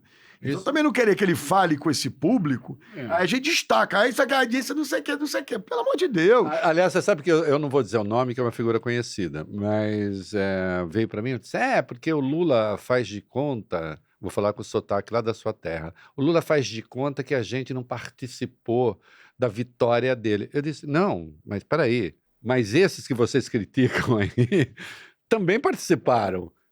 Ele tem que jogar nessas duas pontas. Falar para todo mundo que elegeu ele. Né? Ele tem que falar para todo mundo. Sim, não é uma tarefa fácil? Porra, não é uma tarefa fácil. Aqui eu não fui para Curitiba, eu não sou do partido do Lula. Sei lá, dizer todo dia bom dia, boa noite. É isso, não sou do partido do Lula, penso várias coisas diferentes dele. Pense num sujeito com enorme equilíbrio. Sim. Né? Então é isso, estamos falando de um líder econômico. É perfeito? Claro que não. Escolhe claro que sim, vida Você como quer ela saber, ninguém de nós estaria aqui, de nós três, tá? Sou amigo dos dois e me conheço. Nenhum de nós três, 580 dias na cadeia, estaria... já aguenta 5 minutos. Com a paciência. Reinaldo, eu tinha falado tudo que eu sei a seu respeito. Entendeu? Não. Tudo, ia falar um pouco mais, porque ia inventar o que o Moro pediu. Inventar. Aí pronto, já estavam doidos pra te pegar também. Fala, tem uma coisa do Reinaldo. Já tem uma coisa. Em 1999, o Reinaldo Azevedo esteve comigo no cafezinho do Congresso Nacional e me pediu um DAS, um mensalinho, sei lá, inventou uma história tua. Então, assim, é muito talento. Claro. Porra, muito talento. É muito difícil o que esse homem passou. As pessoas não podem esquecer. Né? Imagina ali, quer dizer, enfim, e eu vou dizer com sinceridade, acho que todo mundo sabe que eu tenho uma relação muito boa com o presidente Lula, gosto. Desde Maricá. Amigo. Desde o terreno de Maricá. Gosto de estar... Não gosto do sítio que ele ocupava, mas... o negócio só faltava Branca de Neve e os 7 Anões naquele... E foi o que eu quis dizer, você sabe que aquela história... E não era dele. Ele... Aqui uma explicação histórica, né? Eu liguei ali... Foi sexta-feira, aquela operação contra ele, tal, busca e apreensão, sei lá. Ele chamado para prestar um depoimento. Eu, na segunda, ligo para ele. Eu estava comparando isso mesmo, porque assim, ninguém fez a Operação Lava Jato em Maricá. Roubei, vou comprar uma casa em Maricá. Isso. Né? Mas não faz Comprou em sentido. Angra. Isso. Comprou em Petrópolis, das áreas, eu quis dizer das áreas mais nobres do Rio. E aí eu fui comparar. O sujeito é de São Paulo, ele tá falando de Atibaia Isso. e Guarujá, né? Isso. Eu falei, olha, vem cá, presidente, o senhor também não tem jeito, né? O senhor, pô, sei lá, eu não sei qual lugar. É claro. Não foi Claro. comprar em Agora, Iporanga. tem uma história não foi- maravilhosa que um Não dia... foi em Iporanga, no Guarujá, na Eu praia estava do trabalhando ainda na BYD É. e tem lá a sede da empresa aqui no Brasil, em Campinas. E uma vez eu vi uma reunião em São Paulo, eles mandaram um motorista me pegar para me levar para Campinas. Eu estava indo, pode ser Dom Pedro, uma estrada que tem aqui para ir. São Paulo ia para Campinas. E aí eu sentei no lado do motorista, tal, peguei meu zap, aquela conversa, só olhando pro zap. E lá pelas tantas, tivesse umas 6, 7 horas, foi me dando uma fome enorme. E eu falei, companheiro, eu vi que tem um posto de gasolina na estrada que é 3 quilômetros. Vamos dar uma paradinha? E o sujeito dirigindo disse assim, Eduardo, o senhor não é aquele prefeito do Rio? Eu falei, fui sim. Ele falou, Eduardo Paz? Eu falei, melhor a gente não parar para comer essa pizza não. Eu falei, por quê? Que aí Atibaia só falou que era uma merda de lugar igual... Ou seja, eu não pude comer a pizza, ele me salvou. Enfim, pessoal de Atibaia, tamo juntos. Tamo juntos. Pelo amor de Deus. E tem umas chácaras maravilhosas. Atibaia. Eu sei, mas é isso, você tá Assim ali. como em Maricá. Era uma conversa, né, que não devia ter sido... Conversa íntima, não? É conversa É íntima. inacreditável que aquilo tem. Conversa íntima. Graças a Deus, eu até brincava com a Cacó. Falei, Cacó, graças a Deus, Maricá tem muito íntima. eleitor, porque se eu falo de um município com mais Quem eleitor... é que não sucumbe numa conversa íntima? Quem não fala uma bobagem numa conversa íntima? Eu lembro que eu liguei pra ele e falei, mas é tão ruim assim, Maricá. Ele falou, porra, meu, tá... Presidente Lula é candidato... Na sua opinião, o presidente Lula é candidato à reeleição, depende da saúde dele, mas que tá boa, parece. Da saúde depende de todos nós, né? Não, mas aliás, boa resposta. Né? Você vai Quem não depende? Você vai continuar com a reconversa aqui. se Isso, tiver sem saúde, exatamente. Quem não depende? Então, é isso. É um forte candidato? Olha só, o Lula está melhor de saúde do que estava no início do mandato. Aquela história da dor que ele sentia lá no quadril Eu botei uma prótese. melhorou muito. Fiquei muito bom. Percebe Incrível a claramente. tecnologia disso, né? Ele está muito bem, muito bem. Eu só me distrai a hora de cortar unha, às vezes. Qualquer um podia acontecer. É um coroa. Não, mas todos nós podíamos ter caído. Eu com 54 anos, hoje em dia eu acordo 2 vezes por noite para ir ao banheiro. Né? Então é uma coisa que eu não fazia 10 anos atrás. Então, claro, ele é um senhor de 79 anos, sei lá, fez ontem, fez agora, semana 79. ontem. 79, o dia da eleição ele fez. É isso, Dia da eleição? Dia 27. 79 anos de idade, então não é nenhuma criança, né? Mas eu acho que ele é candidatíssimo para a eleição. Se for por motivo de saúde, né? Eu não sou mais prefeito, o Reconversa pode não ir mais ao ar, então vamos cuidar todos da nossa saúde. E o Lula cuida muito Deixa eu da bater dele. aqui nessa mesa de mármore. Isso, vamos lá. Malha muito, né? Tá se cuidando. Tem uma mulher mais nova, o que sempre empolga Que cuida mais, dele. né? Que cuida muito dele. Cuida muito dele, muito, muito. Aliás, aqui fazendo uma defesa da primeira-dama, que ela não gosta de ser chamada primeira-dama, mas as pessoas acham que ela se mete em tudo, zero. Ela é uma companheira do... Ela é uma militante política, ela tem uma história na política, portanto é uma pessoa que tem suas opiniões, mas não fica ali aquela história, as pessoas acham que ela manda, se mete em tudo. Tem uma parcela de misoginia nisso, evidente. Total. E preconceito também. Aí é misoginia, preconceito. Eu sou preconceito por ela ser mulher.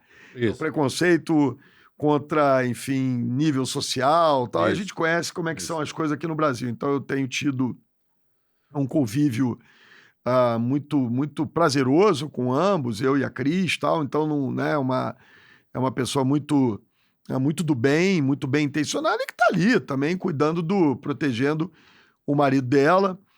Eu acho que o presidente está muito bem, né? Então acho que ele é candidato à reeleição, sim, né? E acho que é o favorito. Agora, eleição daqui a um ano e meio. Um ano e meio. Né? Então tem tempo, acho que tem uma... É curioso, porque o Lula, logo que eu encontrei ele a primeira vez, eu no meu terceiro mandato, falei, pai, eu quero saber como é que... 2 anos e meio. Não. Quase 2 anos e meio. Isso. Aí ele vira para mim e fala, eu falei, presidente, eu encontro com ele e tal, eu estava no meu terceiro mandato, pai, eu quero saber como é que é essa coisa de terceiro mandato. 2 anos, Você está gostando dessa experiência? Ai, que sutil. Já querendo. Eu falei, claro, presidente. Tal. Então agora ele vai procurar ver como é que está sendo seu 4º mandato. Então, assim, eu acho que tem esse é o momento de consolidação de políticas, né? Tem uma reconstrução brasileira a ser feita. Eu disse isso várias vezes para ele, eu fiz muito esse trabalho de reconstrução. Infelizmente, o ex-prefeito Crivella destruiu muitas políticas públicas e a população entendeu. Então, vários dos programas que as pessoas criticavam, Minha Casa Minha Vida, já cansou nada. A Dona Maria não cansou. Eu acho essa crítica inacreditável. A Dona Maria, lá no Rio, não cansou do BRT que o Crivella destruiu. Não cansou daquilo. Olha, Não tem casa, sinceramente, não cansou. uma das vezes em que eu escrevi com mais revolta nessa, assim, com indignação mesmo, mas assim, Lula continua com suas propostas velhas. Eu disse, a proposta velha. Pobre. Minha Casa Minha Vida. Minha Casa Minha Vida não pode ser uma proposta velha. Meu Deus. Olha o valor, olha Falta que faz. que falta que faz, quanto tem de verba no orçamento. Olha só, quantas O Paulo pessoas Guedes tinha eu deixado- tirei de encosta, Cara, deslizava no Rio de Janeiro, de beira de rio, por causa desse Minha Casa Minha Vida. eu li até uma colunista uma vez, uma amiga minha, eu falei, Eu fiz 80 mil unidades no Rio de Janeiro de Minha Casa Minha Vida, entregando chavinha. Nunca o governo federal me patrulhou para dizer, diz que é do Lula também. Mas- E assim pelo Brasil inteiro. Espírito federativo. o Paulo Guedes tinha deixado 36 milhões para o orçamento de 2023 do Minha Casa Minha Vida. Na Casa Verde e Amarela. Casa Verde e Amarela. Nunca vi 36 nem branca, nem verde e milhões. É porque seria. Quando o Lula refaz a coisa toda, foi para 9,5 bi. Enlouqueceram. E foram coisas...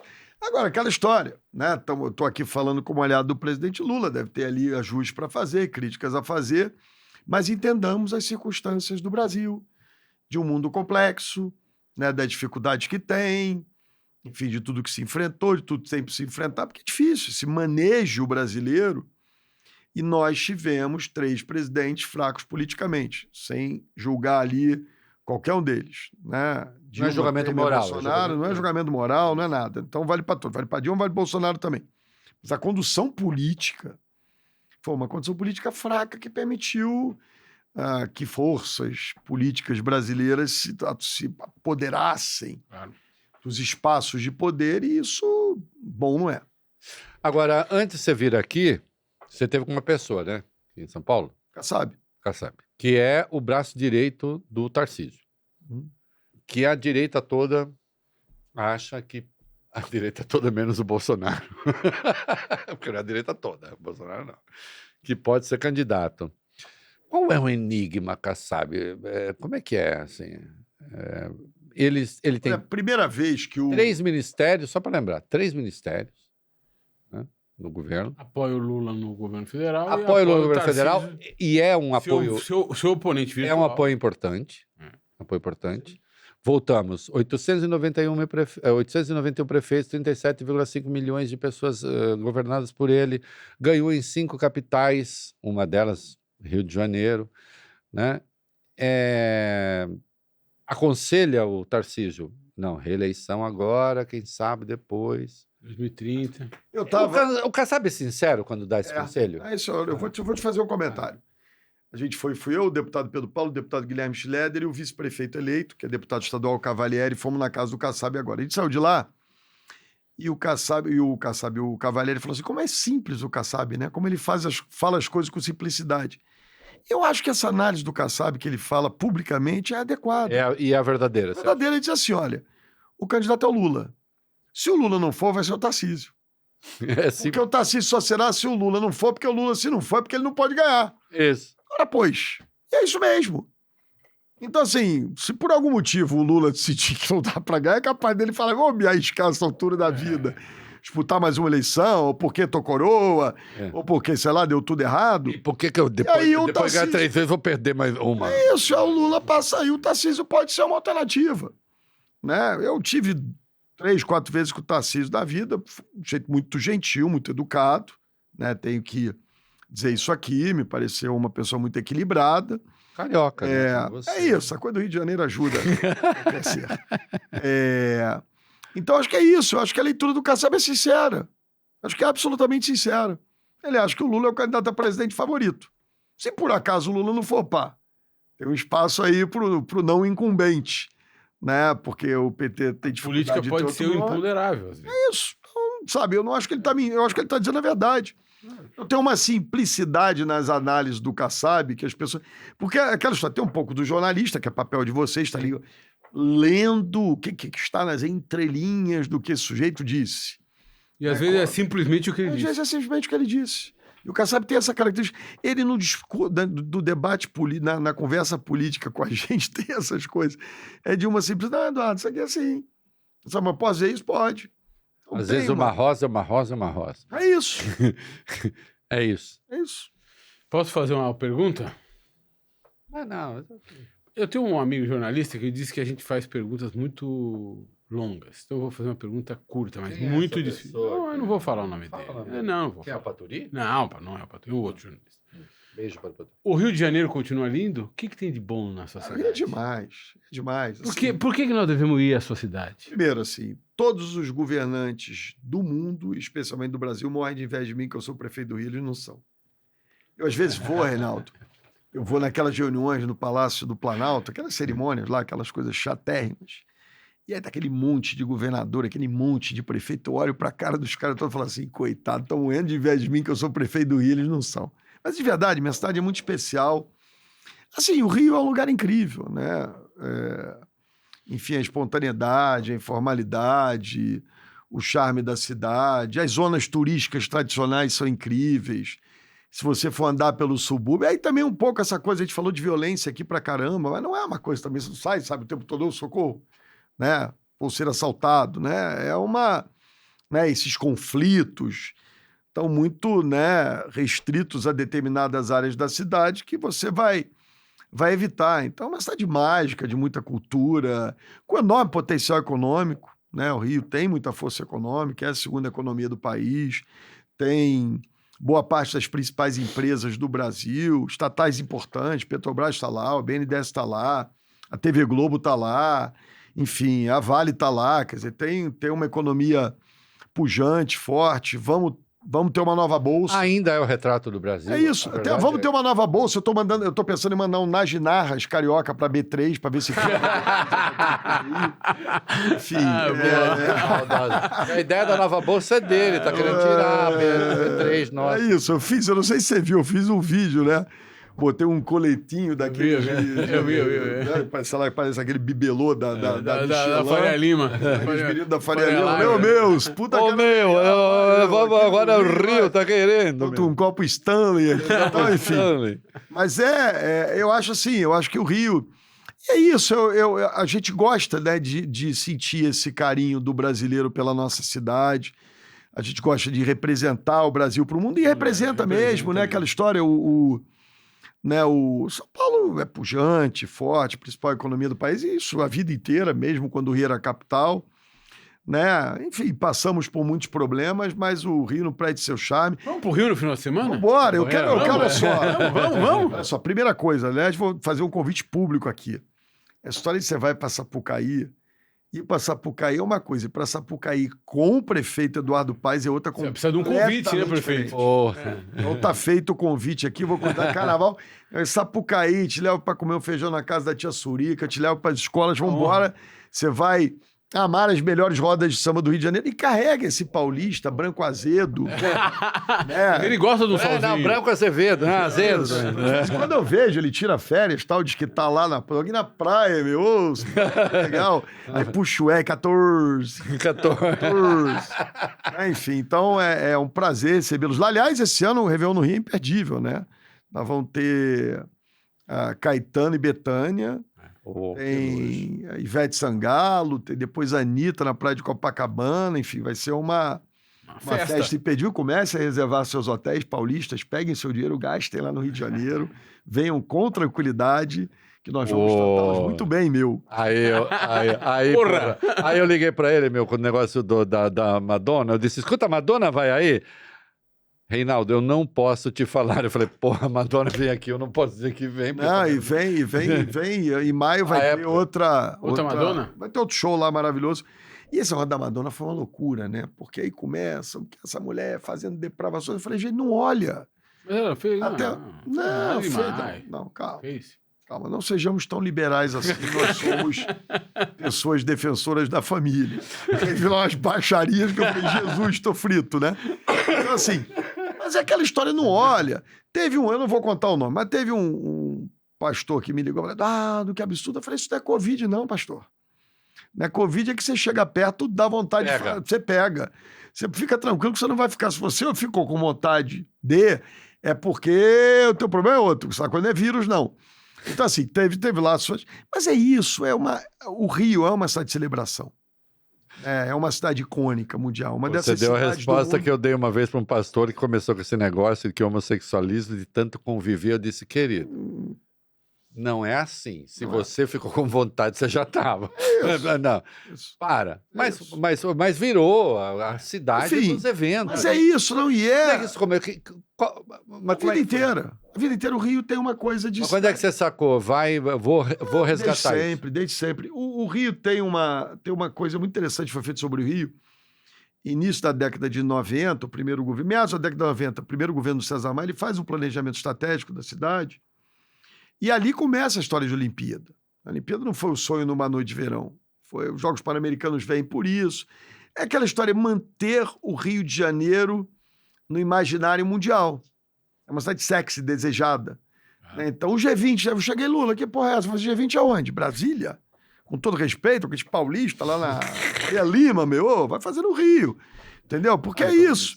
E aí você tem os principais líderes políticos mundiais, tirar foto, Pão de Açúcar ao fundo. Eu fui ano passado a Paris, 23, teve lá uma coisa do C40, coisa de prefeitos com um negócio de mudanças climáticas, e aí estava às vésperas, um ano antes das Olimpíadas, então tá lá, Rio, essas coisas vão marcando, vão despertando esse desejo de estar, o impacto dessa medida, desse show da Madonna na mídia mundial, show na praia de Copacabana e tal. Então são características. E aí é o seguinte, eu olho para esse lugar aqui como um ativo. Né? A gente fica brincando com essa disputa, tal, volta e meia eu dou uma zoada nos paulistas, mas a nossa proximidade com São Paulo é um enorme ativo. Da mesma maneira que o Rio de Janeiro é um enorme ativo para São Paulo. Pena que no Brasil, qualquer coisa que signifique infraestrutura adequada, acham que o mercado acha que é uma desgraça. Isso. Porque não ter um trem-bala nos ligando é um absurdo. É um absurdo. Agora, quer uma polêmica? Aqui hoje em 2 horas e meia, 3 horas. Melhor, um gordo falando. Que a pessoa parece menos gordo, mas continua gordo de cabeça. Isso nunca sai. Nunca deixa de ser gordo. O melhor restaurante do Brasil fica no Rio de Janeiro. Não vou dizer qual é. Mas... É mesmo? O de frutos do mar? Bom, eu adoro o de frutos do mar. Alguém já te disse isso. O melhor de frutos do mar é esse. Mas o melhor restaurante de todos do Brasil hoje fica no Rio de Janeiro. Assim, não vou fazer propaganda. Vamos lá. Vamos aqui. Incomparável, sob o ponto de vista... E a gente fez... Diversidade de São Paulo. Mas a gente fez o melhor... o 50 Best, o Michelin... Né? Convenci o Ricardo, imagina se o Ricardo não sabia que era o guia Michelin, né?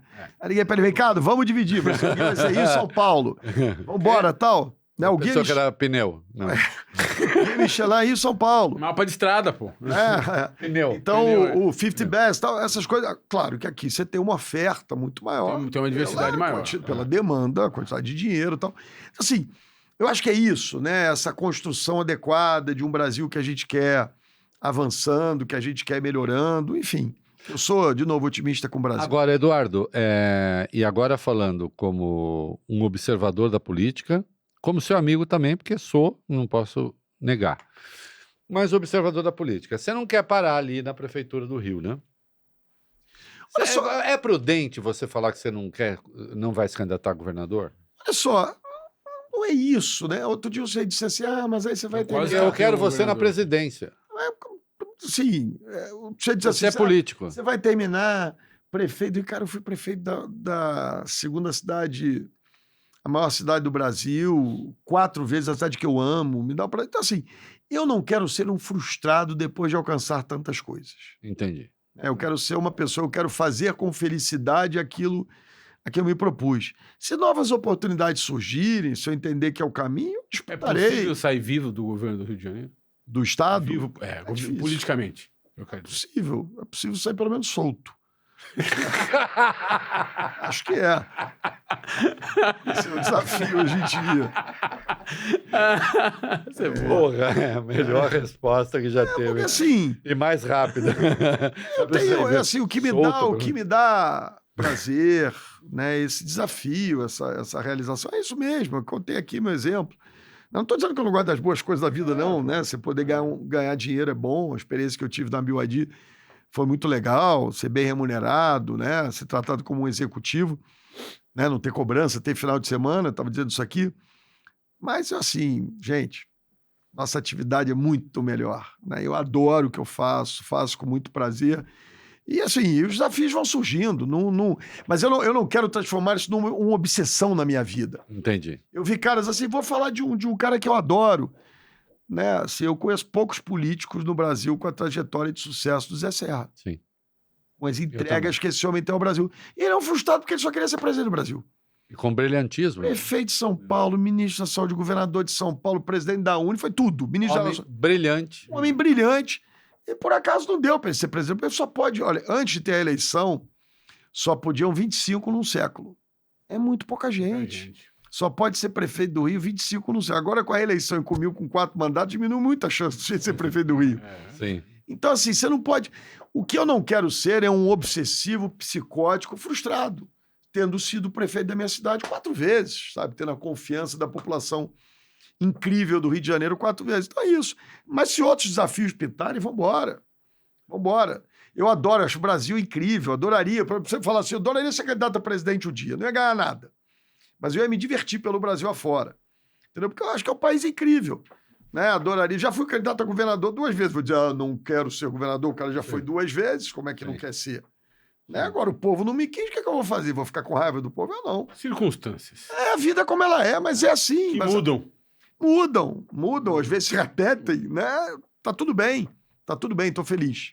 Eu Vai ter entrevista, Reinaldo. sou Super amigo legal. desse cara, tenho muito orgulho de ser, porque ele é isso aí, Muito legal. né? Faz 20 e tantos anos. Se a minha assessoria de marketing me der bronca, eu vou proibir a veiculação, vou entrar na justiça, pedir uma liminar, se esse controle nos seus contatos E jurídicos. deixa eu dizer uma coisa, é muito bom ser amigo do Eduardo Paes, porque ele é um homem decente, ele é um homem capaz e é uma pessoa divertida. E uma simpatia. E de uma simpatia enorme. Encerre para nós.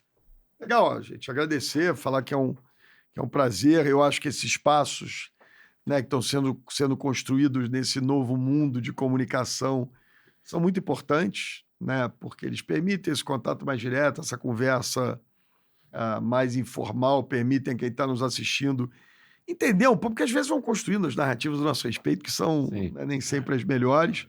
Eu tenho um montão de defeitos, mas não vou ficar falando nenhum aqui, porque já tem um monte de gente para falar.